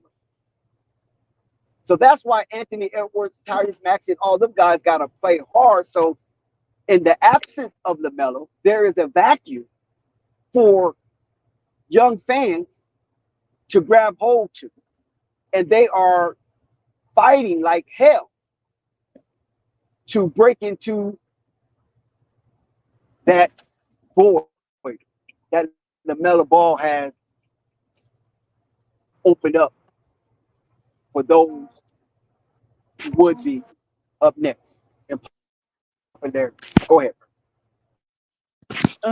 I was just gonna say, first of all, um, I'm happy whether it was the organization or they came to an agreement to just sit him out. They should have set him out from the beginning. I think he wasn't, him and Mark Williams for this matter, wasn't ready, for the season, obviously not being in shape, and then they were both hurt. I don't understand that. Understand that part of it, but I'm glad they kept not just LaMelo out now that I'm thinking about it, but also Mark Williams, because it ain't even about that they having a losing season. I want these guys to be, as healthy as possible, have long careers and stuff like that. And it's seeing LaMelo the year before, by the way, play a couple of games and then get hurt again, and then play a couple of games and then get hurt again, and then we repeated the same thing this year, kind of sort of, where he played a couple of games in a row, then he got hurt, and so I'm glad they kept him out. I don't know if he agreed to it. It seemed like we might find that out because Shams and Woj and them been tweeting about the Hornets, it seemed like all day today. So maybe we'll find out if they ever, agreed to him just staying out, for his ankle and stuff like that. I seen something about Mark Williams. They said he has bruised bones or something like that. That's kind of interesting to me. So I'll keep an eye on that. But I have a problem with the Hornets because I know Gordon Hayward, wasn't there when the Hornets needed him to be. But I start thinking about when his wife was complaining and saying that, hey, they didn't diagnose him correctly and they put him back on the court, which is why he stayed hurt while he was there. And that's pretty interesting to me. So we'll see where that goes, because it's just like in terms of Lamelo's ankles, I'm like, okay, you couldn't have misdiagnosed him. Did y'all, like, when an injury says 4 to 6 weeks, did y'all make him come back on the 4 week mark? Especially the year before when I forgot if he not fractured, what's the other one? Sprained his ankle before he broke it. Because I know one ankle he sprained, and then the other one he, or not broke, but fractured, sorry. But, it made me think, like, because I always wondered, like, I know you want to play, but I don't understand why you keep coming back and you not ready. And then, he was hesitant to pull off certain moves on his ankle, when he hurt it initially. So I was just looking at that, and that made me think about that when she said, hey, they was making him come back, basically making him come back and play, and he wasn't ready to play, and the team doctors were misdiagnosing them, because I'm all in favor for players having their own outside opinion, somebody that's not connected to the NBA. I think that's very important, because sometimes I think, much like the NFL does with the concussions, even though it's getting better, oh, you could go back, nothing's wrong, you just took a hard hit. It's very much the same in basketball. So, like I said, as long as LaMelo comes back, I'm not even looking forward to him. I want to see him play again, but if he's not ready I think the season started October, right, Dex? October or November? Yes. Whenever the season starts, I'm not looking for him to step out on that court in preseason or for the first game of, next season. I'm not, I want him and Mark Williams to be the healthiest they can be. And I do, if it's the new owners approach, I do like the approach that they're taking as far as keeping, getting these guys as healthy, because that's where the money lies, especially with LaMelo. Like, what's the point of paying him all these, agreeing to a contract extension, paying him all this money just for a guy, not to be out there on the court? Because what I would hate to see happen is what happened with Derrick Rose and the Bulls, where Derrick Rose got hurt and the Bulls said, yep, we about to trade you. Like, the way it still hurts the way the Bulls did Derrick Rose. Like, they just went on and got that man up out of here. Like, so I don't want to see that situation with LaMelo, even though I know it's business first in the NBA. I don't want to see that, like, where they looking at him because he's not ready to come back yet, but he ain't played in a minute. So he wants to come back, and then he gets hurt again, and then they just throw their hands up and, move on from him. So there's that. Yeah, Purple, you made a lot of solid points, and I agree with a lot of that. But like I said, the onus is on the Melo. The onus is not on ownership. The ownership have washed the blood off their hands by giving the Melo an opportunity to make $260 million. I Right. think 190 is guaranteed. Yes. 60 is something is based For on his, incentive. his incentives. So they giving him the opportunity to do that. And like I said, Anthony Edwards and Tyrese Halliburton will also have the same exact contract. Mm-hmm. They are off to a better start is because they had remained fairly healthy. I mean, Tyrese Halliburton had his hiccups, but not to the degree where his team started losing traction. And so by them securing Pascal Siakam, that was a big move for them. That was a Yeah. powerful move.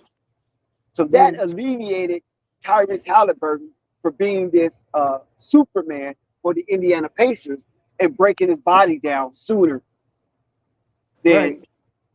expected. Yeah. Charlotte Hornet hadn't done that for them, right? They had yet since he has been drafted, they have yet to put an all-star next to LaMelo. Yet, even up to this point. They have yet to fission off an all-star from another team and put with the Melo Ball. They keep putting these, so-so guys with them, hoping they exceed expectations. How many players in the NBA exceed expectations? Not many.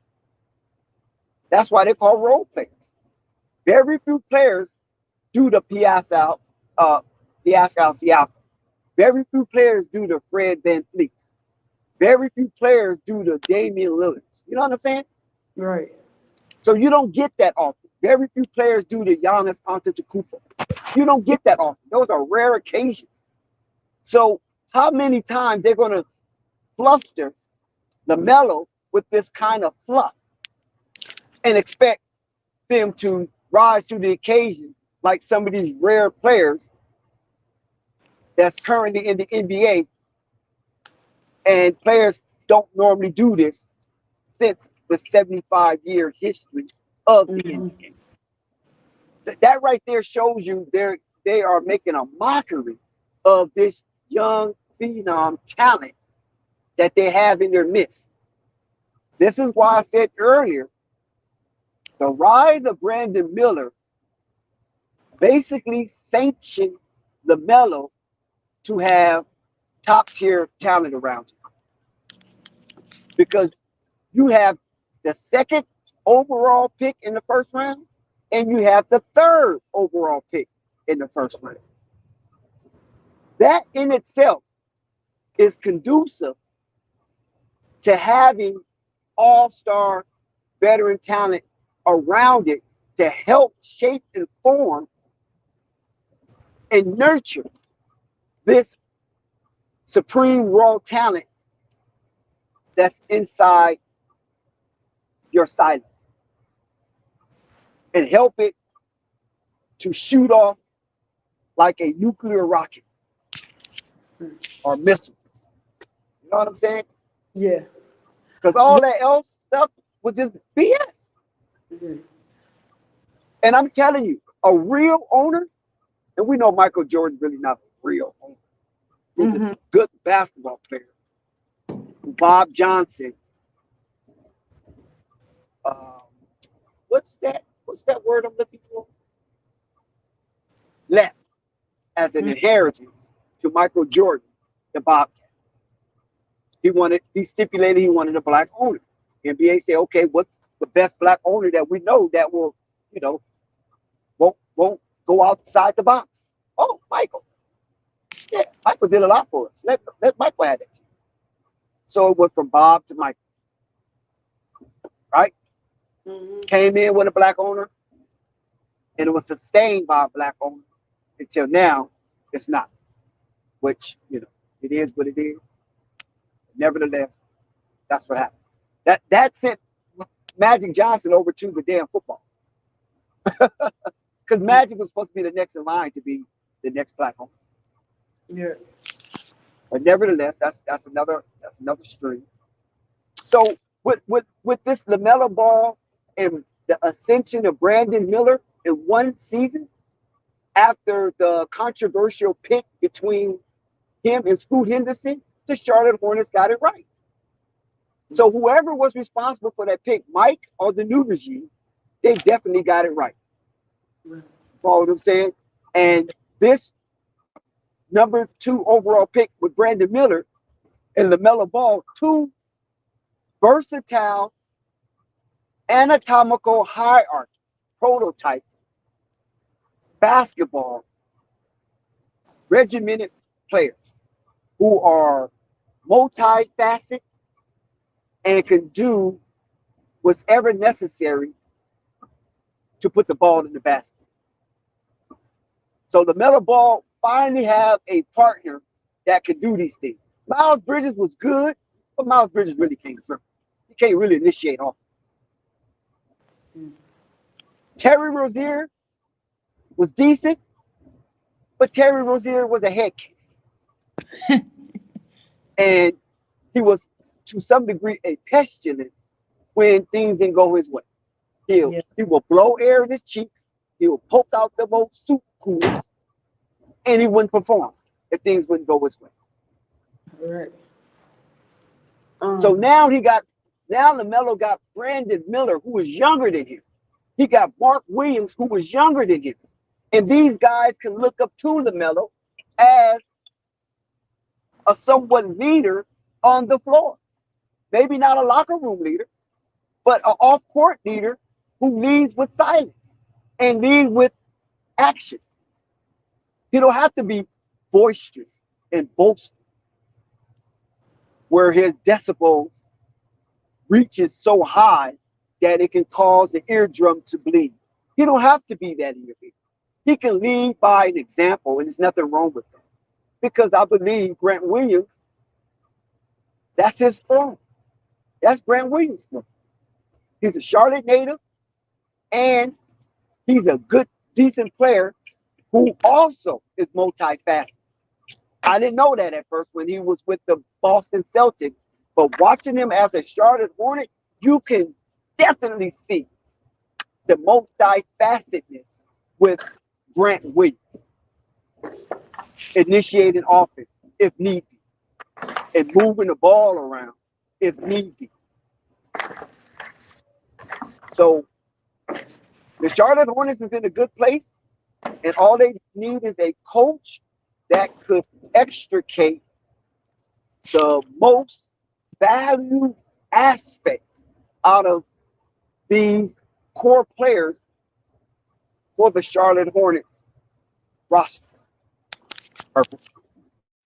I another thing that's it's not concerning to me, but it's concerning.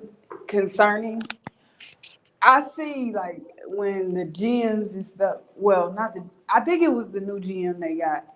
If they got him, it was. I know it was a black man, and he was like he looks forward to the next 3 to 5 years. And the 3 years stood out to me because I'm like, when I'm looking at the talent on this team, I believe you have talent, but when you don't develop them properly or put them in proper places or whatever to shine properly or develop properly, you had nothing. So I was interested to why he said 3 years. I don't know his name, but why he said 3 years for it, because I'm like, as much as I might like this and that player on this team, I'm looking and I'm like, you can't. Next season, I think is important because from Charlotte's fans' perspective, a lot of them are still talking about going to the playoffs. And I was like, I'm not gonna say Indiana because I haven't been following them closely, but I'm not gonna say that Indiana didn't, when they got Halliburton, said, okay, this is the piece we need.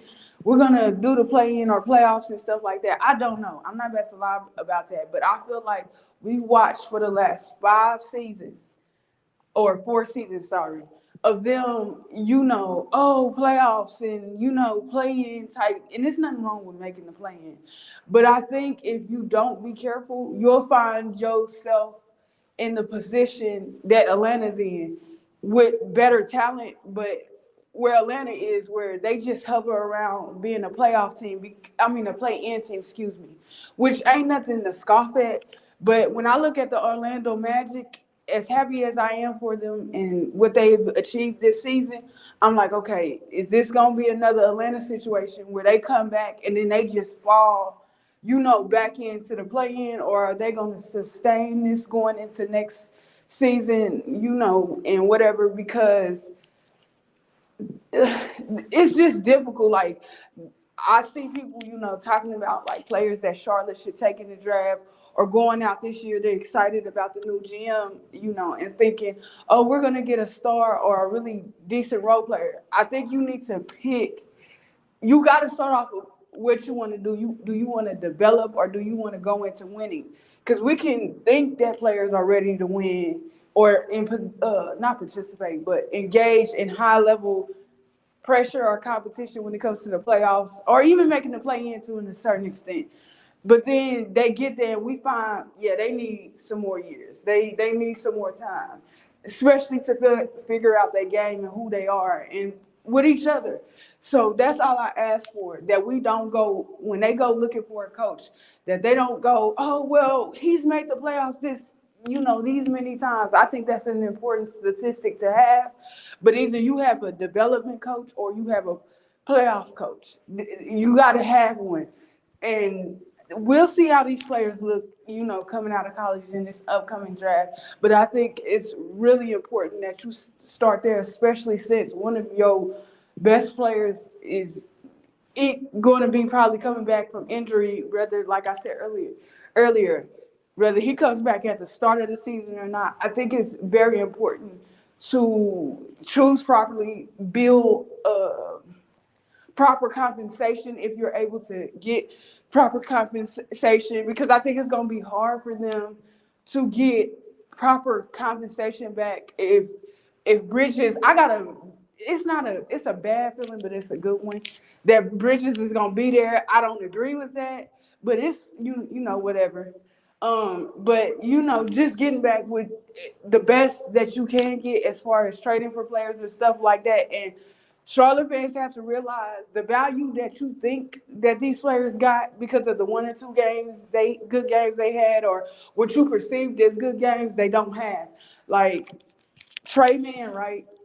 I see how excited people was about him and whatever, but I said, OKC, they had to give up some talent. And I'm not saying the players that they gave to Charlotte were talentless, but I said when you put them, if the GM was to trade Trey Man or the other guys, that they picked up this past trade deadline, what is their value on the market? I don't even think, in respect to Trae Young, I don't even think he's worth a second round pick on his own. So that's the thing that I think, What? Purple, are the, you serious about Trey Young not worth a not, second round pick on his own? not Trae Young, Trey Man. Sorry, Oh, sorry, okay. I'm Trey. gonna say. Sorry. I'm sorry, Trey Man. I'm sorry, Trey Man. I'm sorry, but because it's just difficult. And I see, like, I get on Twitter today and they complaining, the Charlotte fan pages, oh, none of the guards are worth anything. And I said, y'all get too excited too quickly. Do your game, do your evaluation in 10, 15, whatever you want to do, 20 game intervals, whatever you want to do, and compare them to, like, I'm not saying Trey Man is a bad player, but like, okay, he looked nice. But Trey Man is going to be a complimentary piece, right? Yeah, yeah. Hoop jargon introduced this term, auxiliary. Paul was saying he introduced that term into the YouTube landscape. So salute to hoop jargon. So he's just an auxiliary piece for Lamelo Ball. We're not looking for Trey Man as a Hornets fan to be all things to all people. He's going to come in, he's going to get his minutes, and he's going to be that guard to help maintain the flow of the offense, or it's going to be Michi. One or the two got to go stay, and one of them is going to go. But if you look at it as a financial thing, Trey Man is going to have to be paid before Michi. Michi is a rookie. So it would be best suited for you to keep Michi and maybe off Trey Man somewhere else and get some kind of assets for him. But that's what I mean. To me, I think it was the GM. To me, he misspoke because he's like, oh, I look forward to making this team competitive in the next 3 to 5 years. This ain't a team, to me, when I look, that's going to be ready in 3 years to compete. Because you have in terms of salary, because we always forget about Cody, even though per year he's not making that much, but I think if I remember correctly, he's guaranteed like 15 or 14, something like that. It might be cheaper than that dollars, and I don't think they're gonna cut anybody else. But Cody, we keep forgetting that Cody's making money.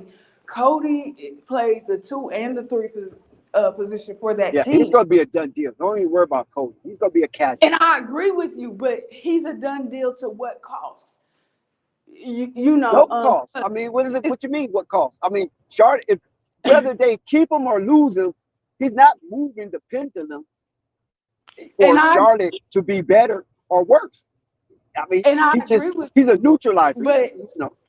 when I say to what cost, it's his guaranteed money that has to be on the books, because I think they brought out somebody and they did stretch provisions. It might have been Kyle Lowry. I don't know who it was, but somebody they brought out, and then they was like, oh, instead of giving him all his money for this season, we just gonna stretch it out. And I'm like, okay.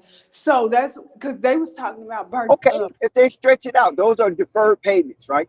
yeah, If they signed if they revise his contract where now they can give him deferred payments, okay. Even if he's on another team, okay, you pay the deferred payment because Charlotte needs production where Cody Martin's not giving it to.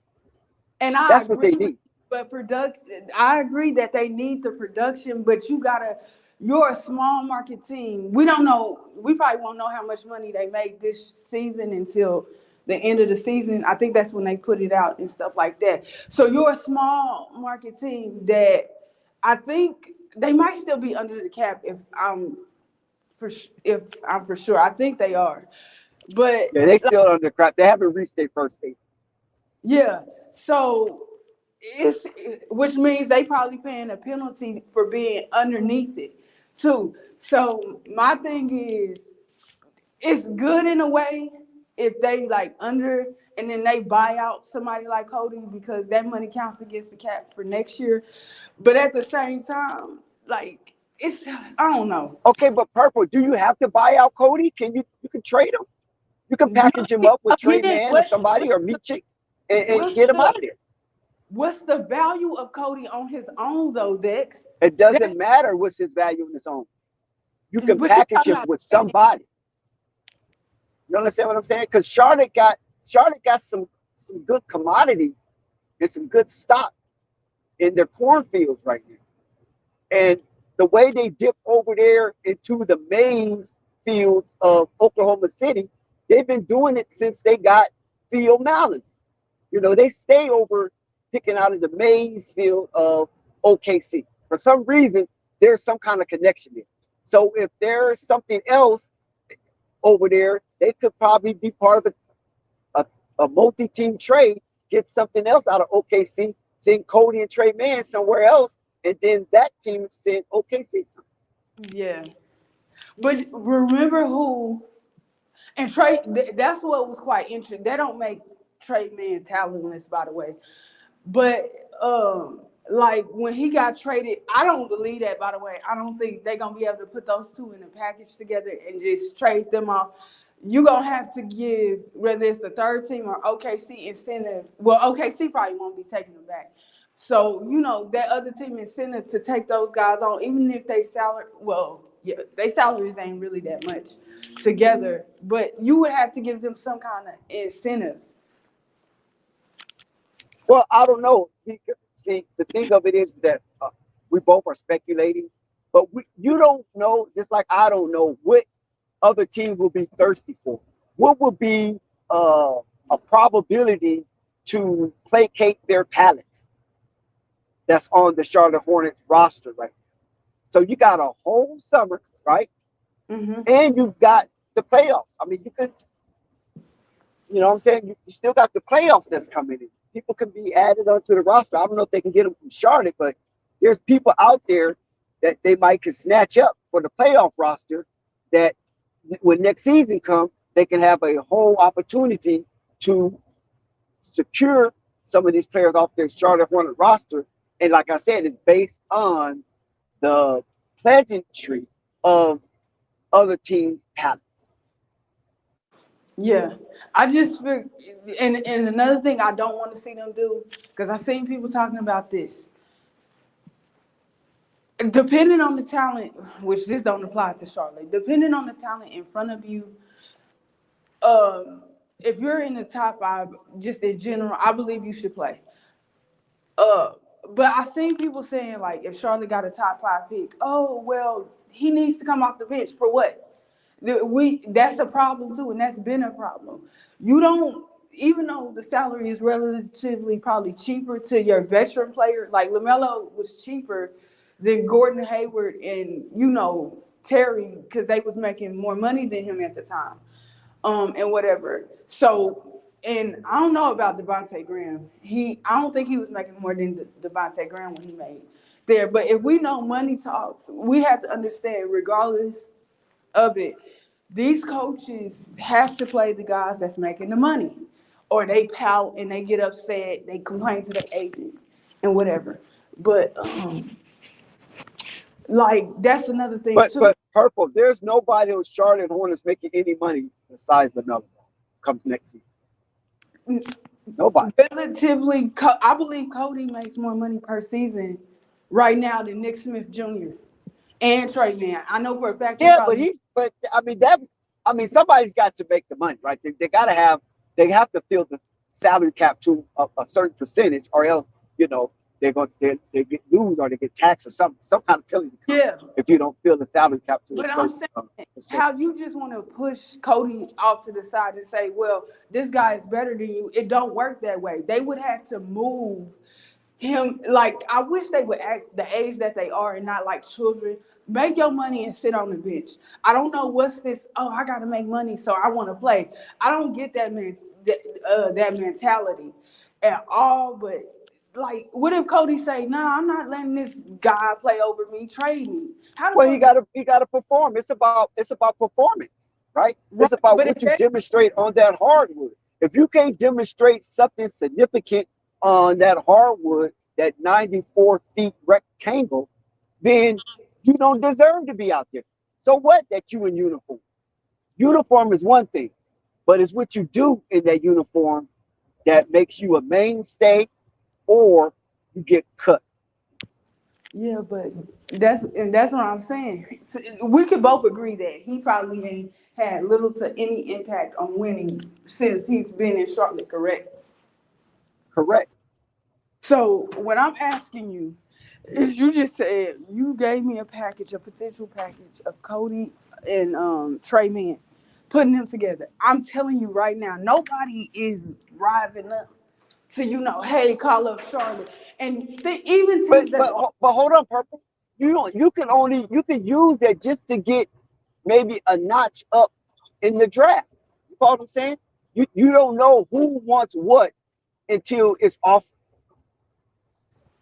listen, I'm not in favor of them really having multiple picks in this draft coming up. I'd rather them wait until next season to have multiple picks in the next draft, not next season, next draft to have multiple picks.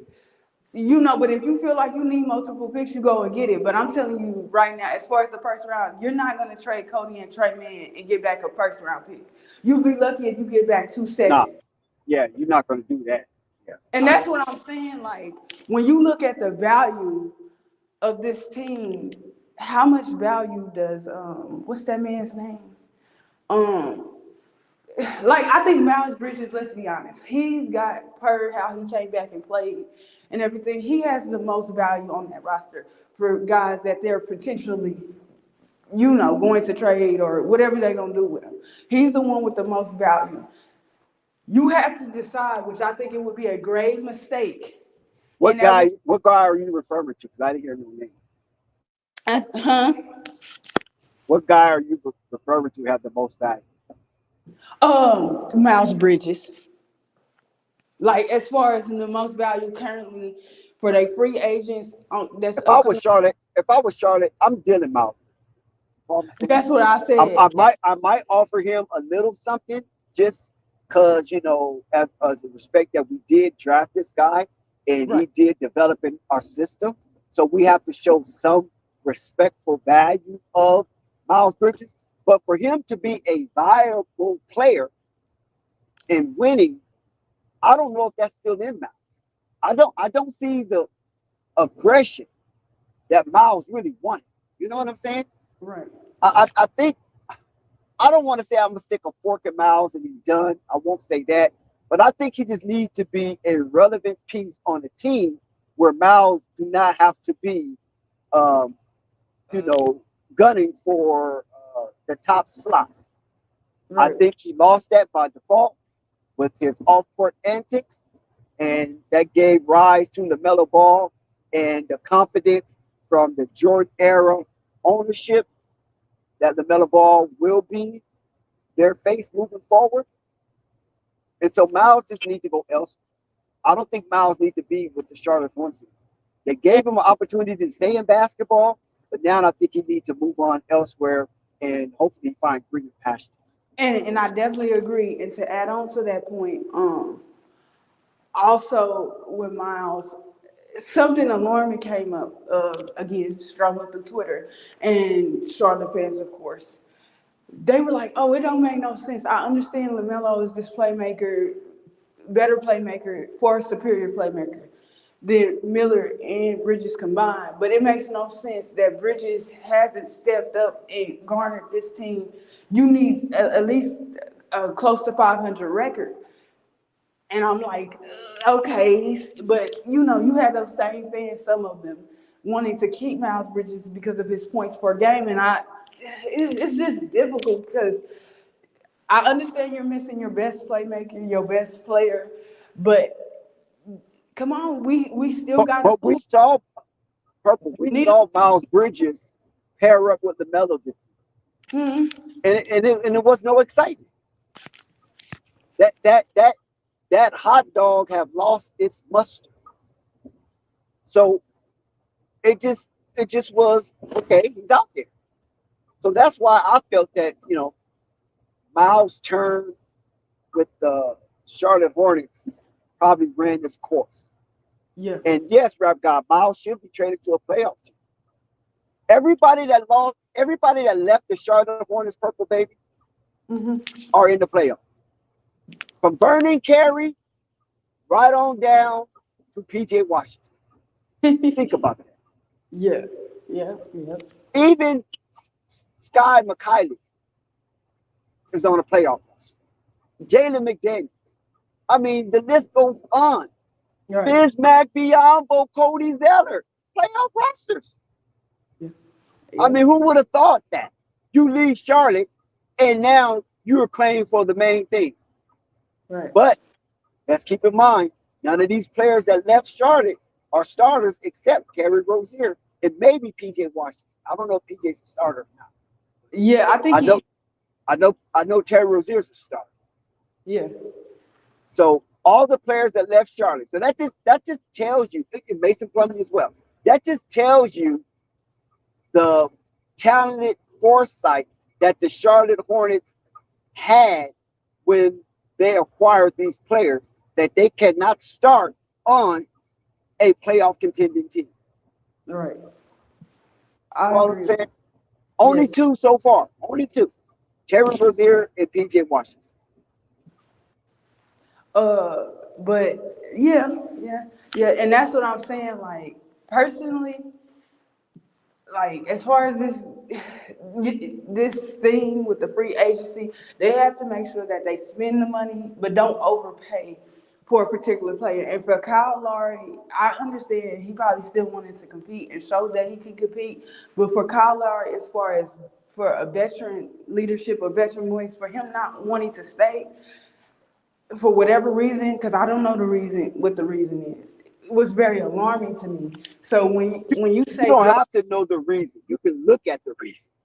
Why would Kyle Lowry, a championship player who just come off the heels of representing the Eastern Conference in the NBA Finals, go to a dumpster fire like the Charlotte Hornets and think that that's going to do something for his career? because it's new ownership, Dex. That's why. And your best days are behind you. It doesn't matter his best days are behind him. He still wants to be a contributor to a winning atmosphere because that's what he's used to. Name the last time Kyle Lowry been on a losing team. It's been a while.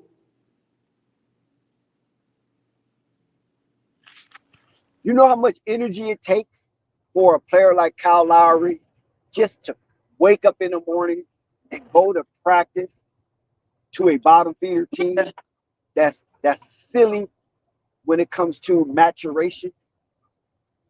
Uh, there's no discipline, there's no focus. It's just we wake up, we dribble the basketball, we take the L, we go to the next city. Right. I'm just saying, like, I do get that view, and I don't disagree with it. But I still like, come on, bro.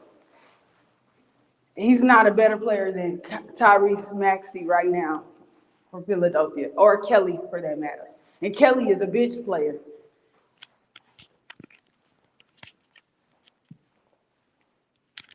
And shout out to Embiid for coming back. Chris said he in my Toronto. But yeah, I just think they need to pick a struggle. And I don't think that struggle should be trying to make the playoffs. I think you try to develop your talent, and please stop taking people. If you believe that guy belongs in the G League and he can't get started and rotate, well, the starters, well, it's not for him. If he can't be a starter or an added rotation piece right away, then don't take him. Trade the pick or do whatever you need to do, because I'm tired of them taking players. And to me, it's given that you're wasting your time and your picks on these players that you send to the G League. I think that's unnecessary. That's unnecessary. Shout out to Washington, because Washington did that in a sort of kind of way too.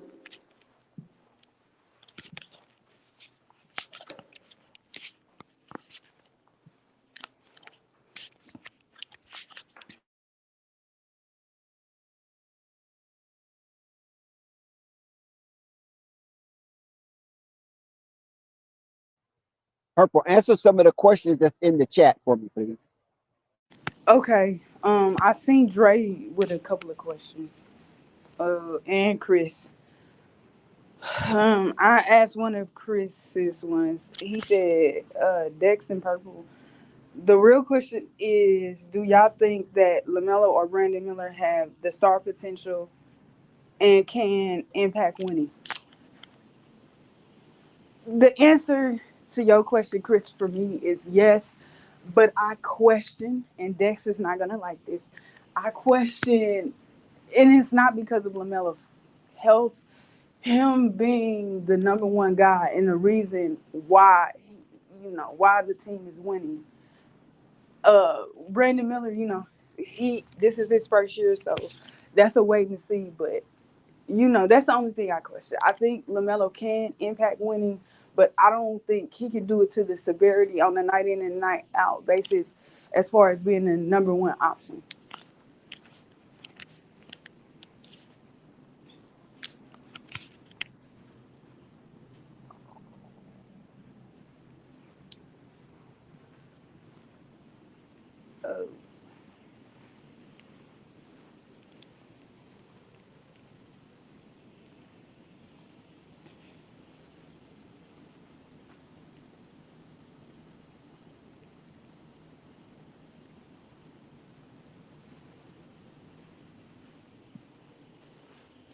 That's the only one you're going to answer, No, I was Purple? looking for more questions. I seen Rap Guy. He asked me, I have a question. What should be the Hornets' priority?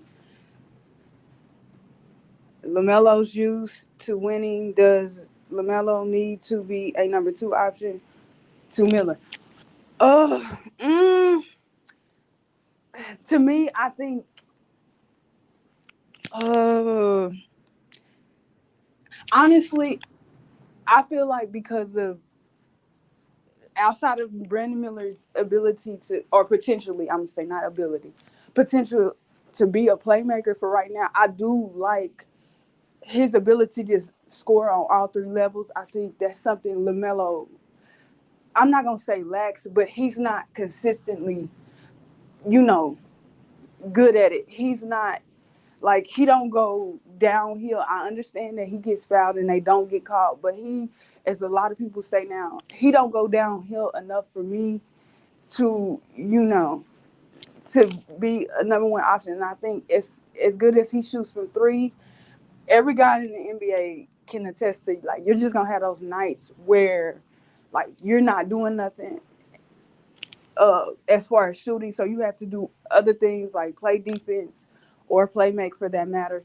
And I just, he's a decent defender, but he's not like point of attack defender or anything like that. So I think LaMelo could be a solid second option. I see potential in Miller to be a good first option just because I think he has good 3 level scoring. And I think, contrary to popular belief, while they push the narrative that, you just need a guy that shoot good from three and be good at the basket, I think it's very, very important that you have at least a couple of guys on your team that can score from all 3 levels. Mm, what other question? I seen Drake with a question, but I can't find his. Oh,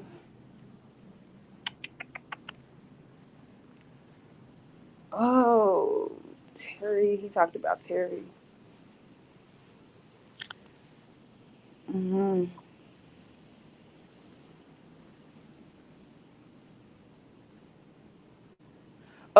Somebody named Hornets said, "What positions sh- should he said we draft or need most?"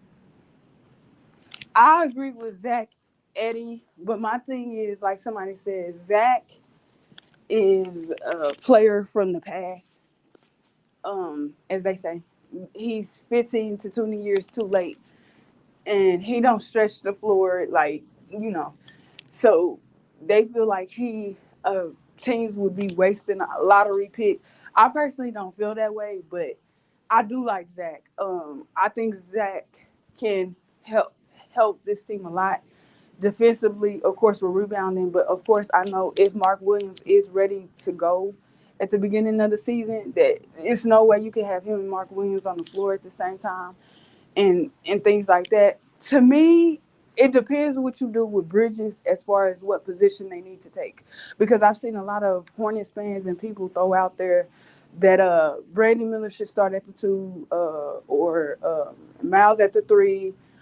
The 4, as far as the 4, I've seen like Bertans starting because people see that they need somebody to stretch the floor, and of course you have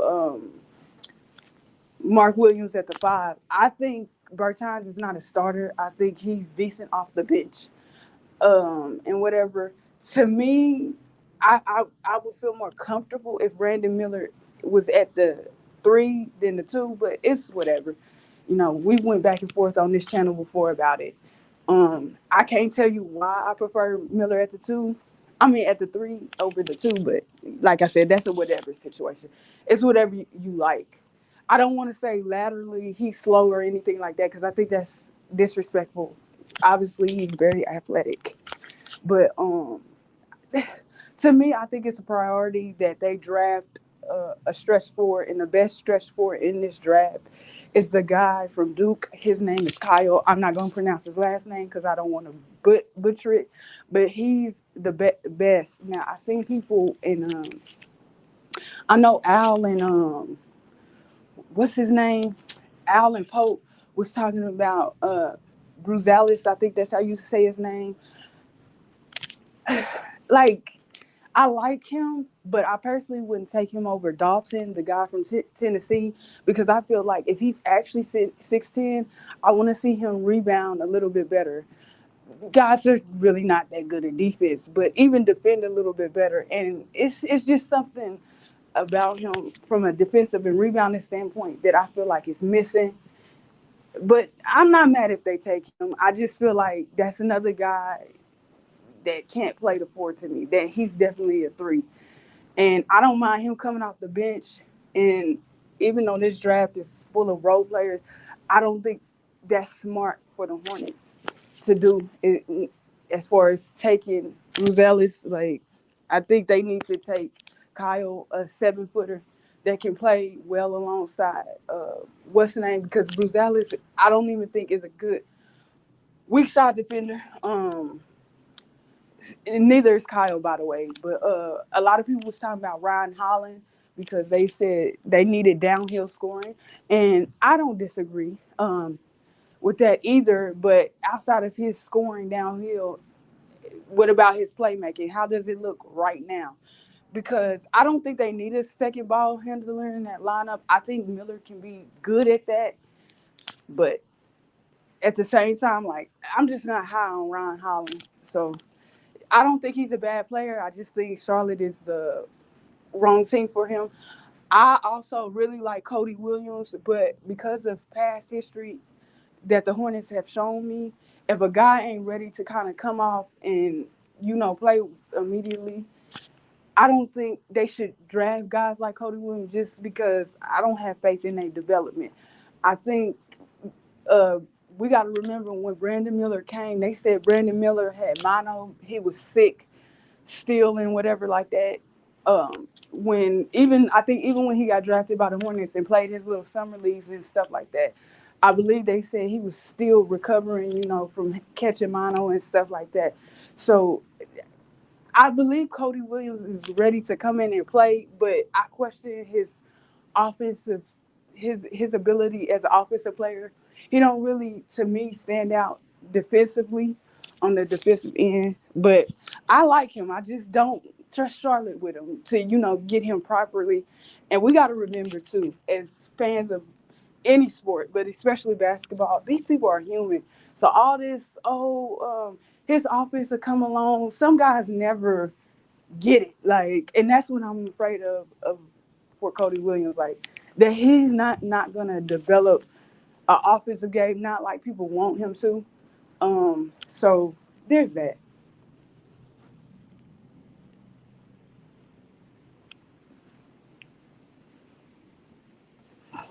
Can Brandon Miller become an elite two-way? I think so. I think so because I think it's what I look for in Lamelo as far as him being two-way. I think Lamelo, Brandon Miller can be a better two-way guy. I've seen, nice flashes. I think he can be one of your best defenders. It's just all up to with the GMs and most certainly with the coach and how the coach wants to, do that with whatever. Like I said, it's not depending on the draft for the Hornets, but it is on who they take. But I think he could be your best player, a better two-way player than Lamelo as far as defensively. I think Lamelo will be the more superior playmaker, but I think Brandon Miller will be better percentage wise from the floor than Lamelo and stuff like that.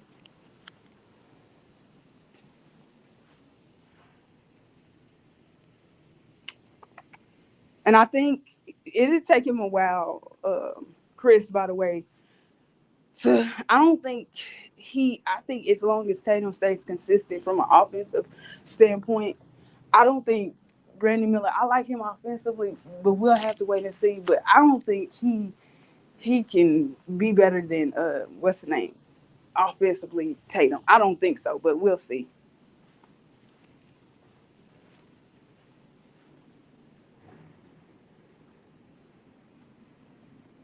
And then, Chris, you asked if LaMelo can lead the team in scoring and impact winning, then can he be a number one option? Absolutely.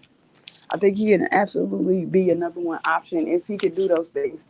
But once again, I question LaMelo's consistency. I know he can score, but I feel, and I've said this constantly, when his three is not falling, and I understand he gets fouled and it What? doesn't fall. Purple. Purple. Okay. When you say that you don't trust Lamelo consistency, what could you compare it to show that It his shot selection or his percentage doesn't get you to the next level? Because you talking about his consistency. What other player that you can say that if the um Melo is going down this path and he's going to have these results? uh let me see, because I'm gonna be respectful here. Let me see who I can think of. I understand him and Tatum possess two different qualities, but I feel the same way about Tatum. When Tatum, he sits, and this leads to them stretching the floor. And as far as offense, when they talk about the 3 pointers and everything like that, Tatum frustrates me because when I watch him, sometimes his first 7 shots are 3-point shots. instead of, attacking the mid range or attacking the basket and getting to the basket. LaMelo frustrates me in the same way where I feel like on the flip side, you're a way better 3-point shooter than Tatum, but you rely on it too much to where it affects when you're not hitting those threes and you decide to go to the basket or whatever like that. You're not making those either because in game, it's you shooting too many threes basically in game. Like another complaint I've always had is with his scoring, and this happens to every player, but LaMelo just disappears too much. Like it's hard. Like I said, his percentage from three, that's the best thing he has going for him. I think the last time I looked, I think it was like 40% on the season for the little games he has played. But if you're watching him, and I know it's his game to start from the outside and then probably go inside, but he doesn't go to the basket enough because we're always saying on here, oh, he's getting fouled and it's not getting called. I'm not saying deal with it because, that's how people get hurt and stuff like that, but he's got to figure something out. I feel like I said with Miller has games here of late where I've seen Miller, instead of attacking the basket or attacking the team in the mid range, he'll just haul off and shoot a whole bunch of threes. And then at the end of the game, they're finishing, and LaMelo does this a lot. He'll finish with 11 or 12 threes shot. And I'm like, okay, you could have took half of those and, went to the basket. Or went and did and attacked the mid range. Because I do believe he has a mid range game. He just don't like to use it. Because they're saying that's not a high percentage shot in today's league, which I disagree with.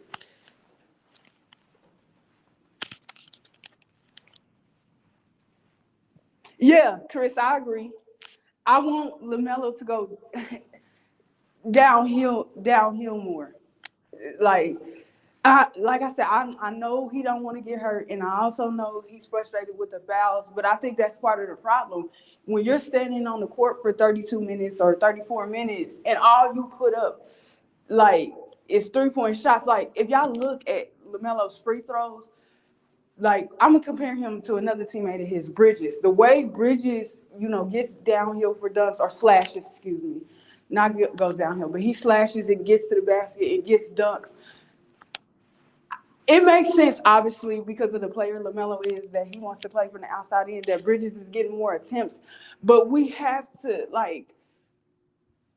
the best way I can explain it is guys feel like they can get to 21 fast uh, by shooting 7.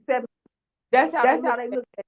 I'm going to shoot 7 and there go my 21 points. I firmly believe that's how LaMelo feels, or, and I don't like that. I don't like that in any player, that they feel like, oh, I can shoot 7 threes and I can have 21 points, versus a player like Kawhi Leonard that's been here for a while, or Paul George. And Paul George is I forgot how long he's been in the league. I think he's been in the league probably 12 years now, 12 or 13 seasons. You see that in an experienced player in Paul George, where he'll haul off from the start of the game and shoot a whole bunch of threes.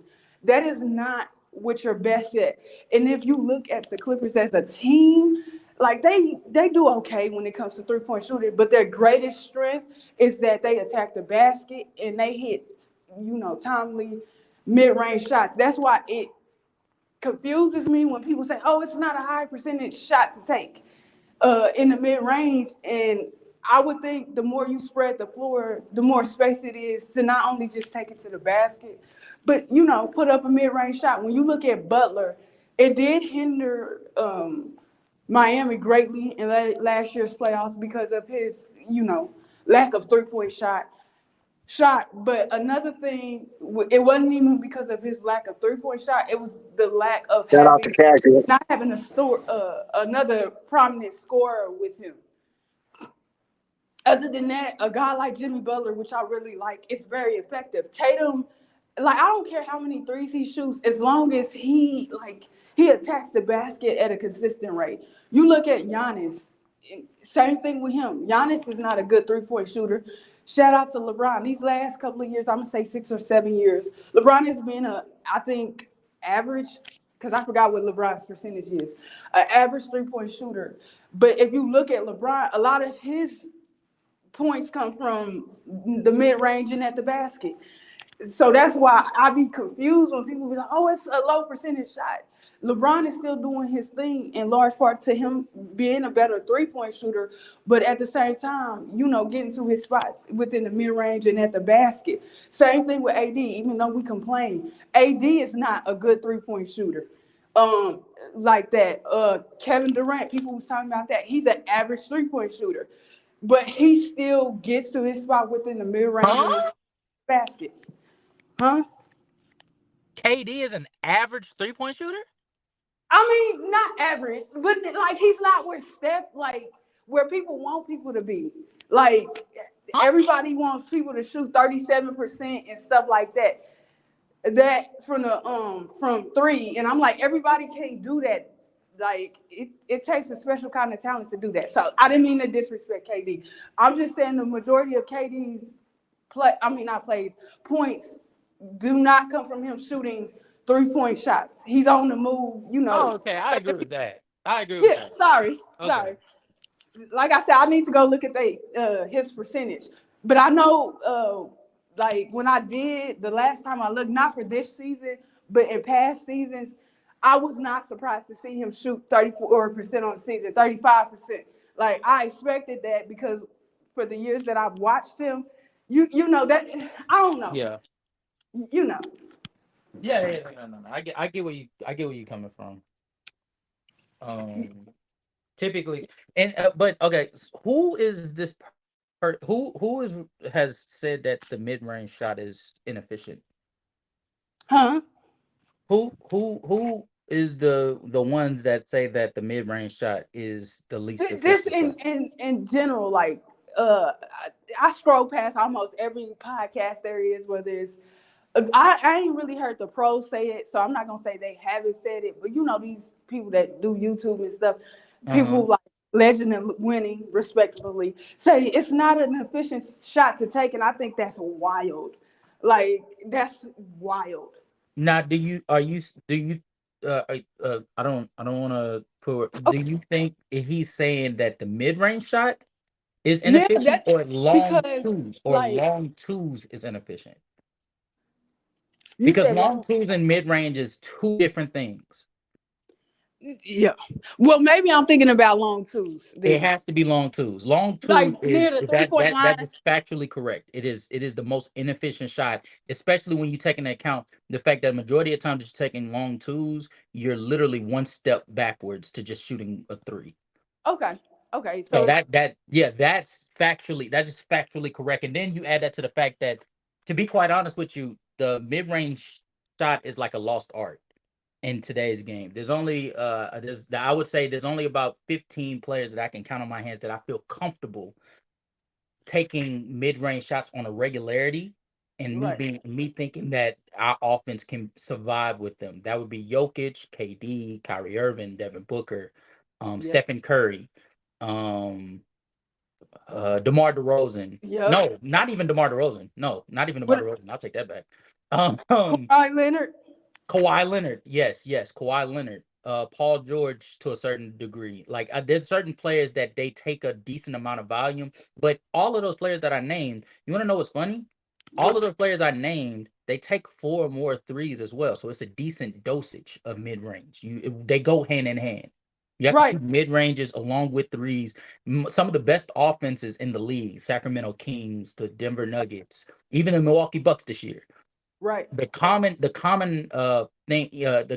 that they have is they not only play well at the 3-point line, but they also play well in between, and they're great finishers. Yeah. So you have to be a well-rounded offense to justify you shooting mid ranges. If you're not that good of a mid-range shooter, or you're not that good of a, let's say, a finisher, you have to overload somewhere. And typically they choose to overload on a 3-point line because 3 is more than 2. Right. Yeah. Definitely. Obviously, yeah. Yeah. Yeah. That being said, though, that's not why I got on here. I got on here because I heard you say that Brandon Miller, you would take Brandon Miller over Lamelo Ball offensively because Lamelo takes a shit ton of threes, and I thought that was nuts. No, but it's not. Oh, I did say that, Yeah, but it's just like I said. I want to see more variety in his game. but So what if he's just not? What if he's not that talented of a finisher and a mid range shooter? He's just not that talented of a then we scorer. gotta start having a conversation, a different conversation About about him then, about him where? Like what's the conversation that needs to be had? because I was frustrated one day. We was on here. And I was like, LaMelo ain't nothing but Joe Harris just with playmaking. And Dex was like, no, no, no. You talking about somebody that run rookie of the year. But I'm looking at a guy that, for a more established guy on the team that if he was like on a better team, like a playoff team, they would only use him for his playmaking and his ability to hit, outside shots from three. But that's not as a go-to score guy to score or anything. But why not? Because I don't like it. Like I feel I like that, that that's what it sounds like. It sounds like a preference thing more than a more than a than yeah. like what is actually happening. What's actually happening is the what Lamelo Ball's game is he uses he shoots a lot of threes to force the defense to have to extend. They have to extend past the Yeah. 3 point line to guard him, and he uses that. What that does is, and Dex ain't said nothing, but shout out Dex. Dex knows this. When you extend the defense, what that does is it allows penetration more often. And when you allow penetration more often, what happens then, Dex? If he's The here. the defense sinks in. And when the defense sinks in, then you allow opportunities for players like Miles Bridges to be able to shoot 35+% from 3 point line. Then you allow players like Gordon Hayward to survive on the court by just standing and benefiting off of your creation. Then Terry Rozier makes more sense being on the floor, even though he's a defensive liability right along with LaMelo Ball. Like when he Right. does that, what he does it's more than just numbers, efficiency, and accuracy. And that's the part where I differ with people like Lowe, people like Mars, from the standpoint of just because like you would prefer them to be efficient, but just because they're not efficient doesn't mean they don't have a place in the offense, especially if their main responsibility is to create advantages. They're not supposed to be the most efficient if they're using just the fear factor, if you will, of Mm-hmm. the of forcing the defense to have to respect them to create opportunities for others. And Right. that's what LaMelo Ball specializes in. And I don't think Brandon Miller will ever reach the playmaking and passing level of LaMelo Ball. So fair enough.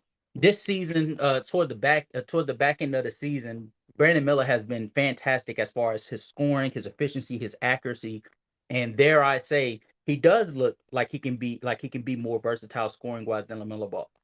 But as an offensive weapon, no, Brandon Miller he's gonna if you traded out LaMelo Ball for a different point guard, that point guard would have to give you playmaking and passing ability because those are things that Brandon Miller just lacks in. I agree.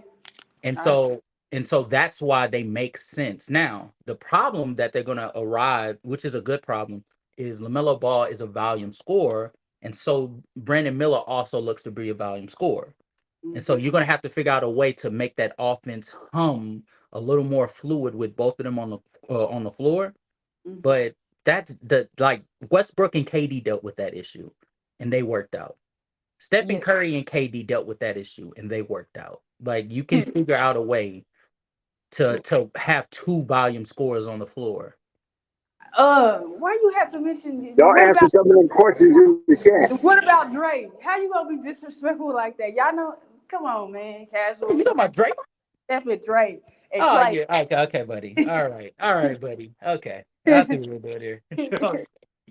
Nah. Nah, Nah, I don't disagree with that. yeah, Of course. I yeah. feel like that way about Tatum. Like I do like Tatum and Brown together, but Lord Jesus, sometimes it's frustrating to watch Tatum. Like I be looking at him like, dude, Who you come on. telling? Who you telling? he might very well win a championship this year, and I still won't have him in my top five. I don't blame you. I Yeah. think shout out to him though, and Boston. Shout out to Boston. Yeah, Boston just Yeah. ran through the Thunder like there was some hookers, but I mean, it Wow. was it was crazy. Oh my god. The And what's crazy is people turning up as if it was like they did it against the Thunder at full strength. Like Shea and J Dub played. Like, come on now, they didn't mm, play. yeah, it's city season.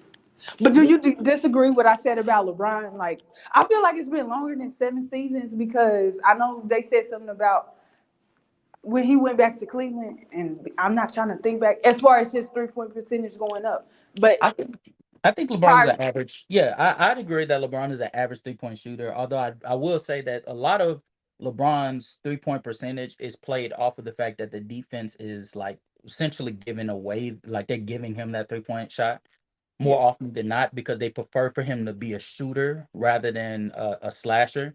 yeah, So he yeah. make he be making them pay. And how Yes, did he makes them pay more often than not over the last, yeah, I want to say, since 2016. Since yeah, 2016, he's been making them pay. yeah, yeah. Yeah, so I agreed with what you were saying for the most part. It's just a part of saying that being the reasoning for everything that you explained being Mhm. the reason why Brandon Miller would be better. I don't think that that's applicable to Brandon Miller because Brandon Miller, albeit being a great 3-point shooter, his mid range it's not as efficient as you might think. His finishing Okay. ability it can improve with him bulking up further, but Hmm. like I think Brandon Miller's game it's looking more Paul George-ish by the day, and All right. Paul George isn't even that efficient of a mid-range shooter. Just with a better 3-point shot or percentage, not No, shot. Sorry. same. They're shooting the same they're shooting the same efficiency and accuracy Mm. as each other. I think the only difference is I think Brandon Miller is he's in an era that Paul George didn't start to benefit from until Right. 2019. Yeah. And so he's going to be putting up more threes than Paul George. Right. And I agree. Yeah. I Yeah. just like I said before, we all know players just have nights where the shot ain't falling. My only request from Lamelo is when that three isn't falling, experiment, in not in other positions, but with Yeah, but other he's shots. not If there, the if you reason why I asked you like what conversations is these the conversations that I have LaMelo Ball in hmm like is with the Tyrese Halliburtons. You know what I'm saying? The I think the Kay Cunninghams, like the potential is there, but there's always going to be something lacking, and a there's going to be a flaw in them that is glaring. So in Lamelo Ball's case, the glaring flaw is defense, yes, definitely. and the other glaring flaw is he's just not that good of a finisher. He's not that good of a finisher in Right. large part due to him. He shies away from the contact Yeah. on a consistent basis. Like you can barrel towards the rim, and then when the contact is coming towards you, looking like leaning away from the rim, and so it makes his shots a little more difficult. And so the fact add that to the fact that he doesn't go to the rim as often as most volume scorers, which is where I agree with you. He tends to rely heavily on his 3-point shot. Um, I think that when you start to put him in conversations with the Jalen Brunsons this year, or you put him in conversations with the Darren Foxes, or even the Trey Youngs, I hmm think those are places that he just does not belong because those are players they're generational in certain aspects. Like Darren Fox, his shot creation hmm is getting to the point, it's getting generational. Even Right. though his efficiency has dropped this year compared to last or the past 2 years, the shot creation that he's getting open shots. He's one of the best when it comes to creating open space for him to shoot. As far as volume scores go, in the case of Trey Young is one of the greatest playmakers we have ever seen. I don't know if people have realized that they haven't caught on to that yet, but he's working on a resume that, dare I say, is putting him in the top 15 conversations as greatest passers and playmakers we have ever seen. Right. And Jalen Brunson this year specifically, his shot creation has been on par with Darren Fox's. So, like the same shit I said for Darren Fox, this year Jalen Brunson's on that mode too, with the efficiency and accuracy. And so LaMelo Ball, the problem is he can be as good of a 3-point shooter as he wants, but Right. it's given volume. Because he's taking so many shots, his efficiency is going to look fine. Once you start to drop that efficiency down to a regulated shot dosage, which is typically 18 to 19 shots a game, that efficiency starts to look a little bit more sketchy. I agree with that. I Yeah. definitely agree with that. But I feel like he can and stuff like that because I do see practice is one thing and I was about to say rehearsal. That man don't rehearse. Pregame is another. But I do see him in pregame working on them shots. But I see a lack of that Mm-hmm. in game. If you don't mind me saying. Yeah. And I do understand when that shot is not there. But like I said, all he need, I do want him to get to the free throw line more. But I don't think. I think that's just a well wish. I think I'm gonna have to settle with him probably getting there 4. I'm wishing for 5 times a game. You know, I think that's the most we ever gonna see him. You know, there. Well, I mean, shit. Does And if that's you okay. But yeah. like I said, I don't want to misquote because I would have to go back and look. But I believe like the last full season, him and Lamelo played together. Bridges got there like 6 or 7 times a game. Mm-hmm. But once again, him and Miles Bridges' style of play is totally different. Totally different. And again, Miles Bridges doesn't get to the line as often as he does if LaMelo Ball doesn't create one. Because look at the free throw discrepancy between his last full year and this year of Miles Bridges. Yeah, because he decided to come back and shoot them threes, which, Mm-hmm. which speaking of that pressure, from guys coming in, Mm-hmm. it's the draft.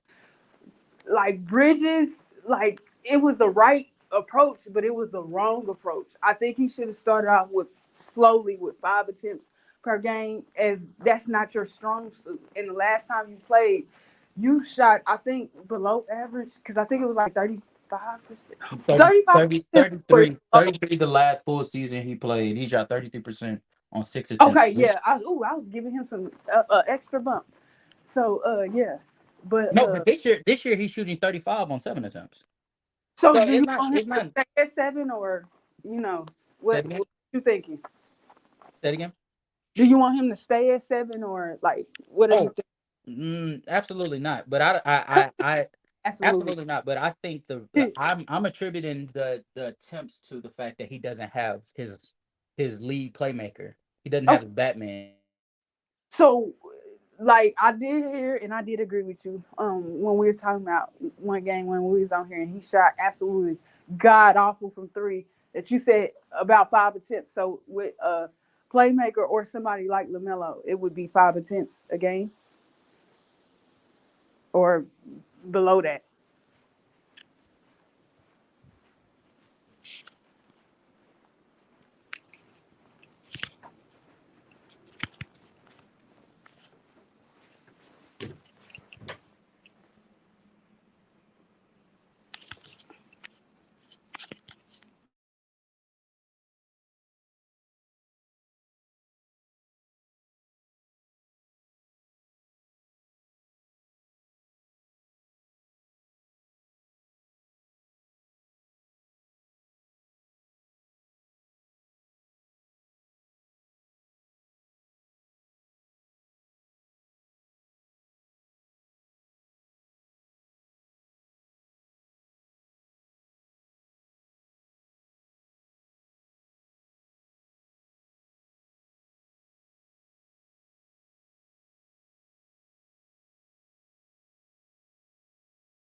You?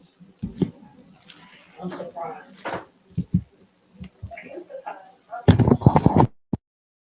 Yeah, Casual, you there?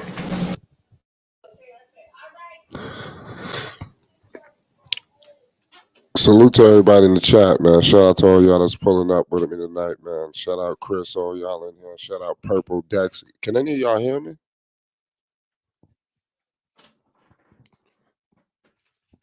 Well, I guess not.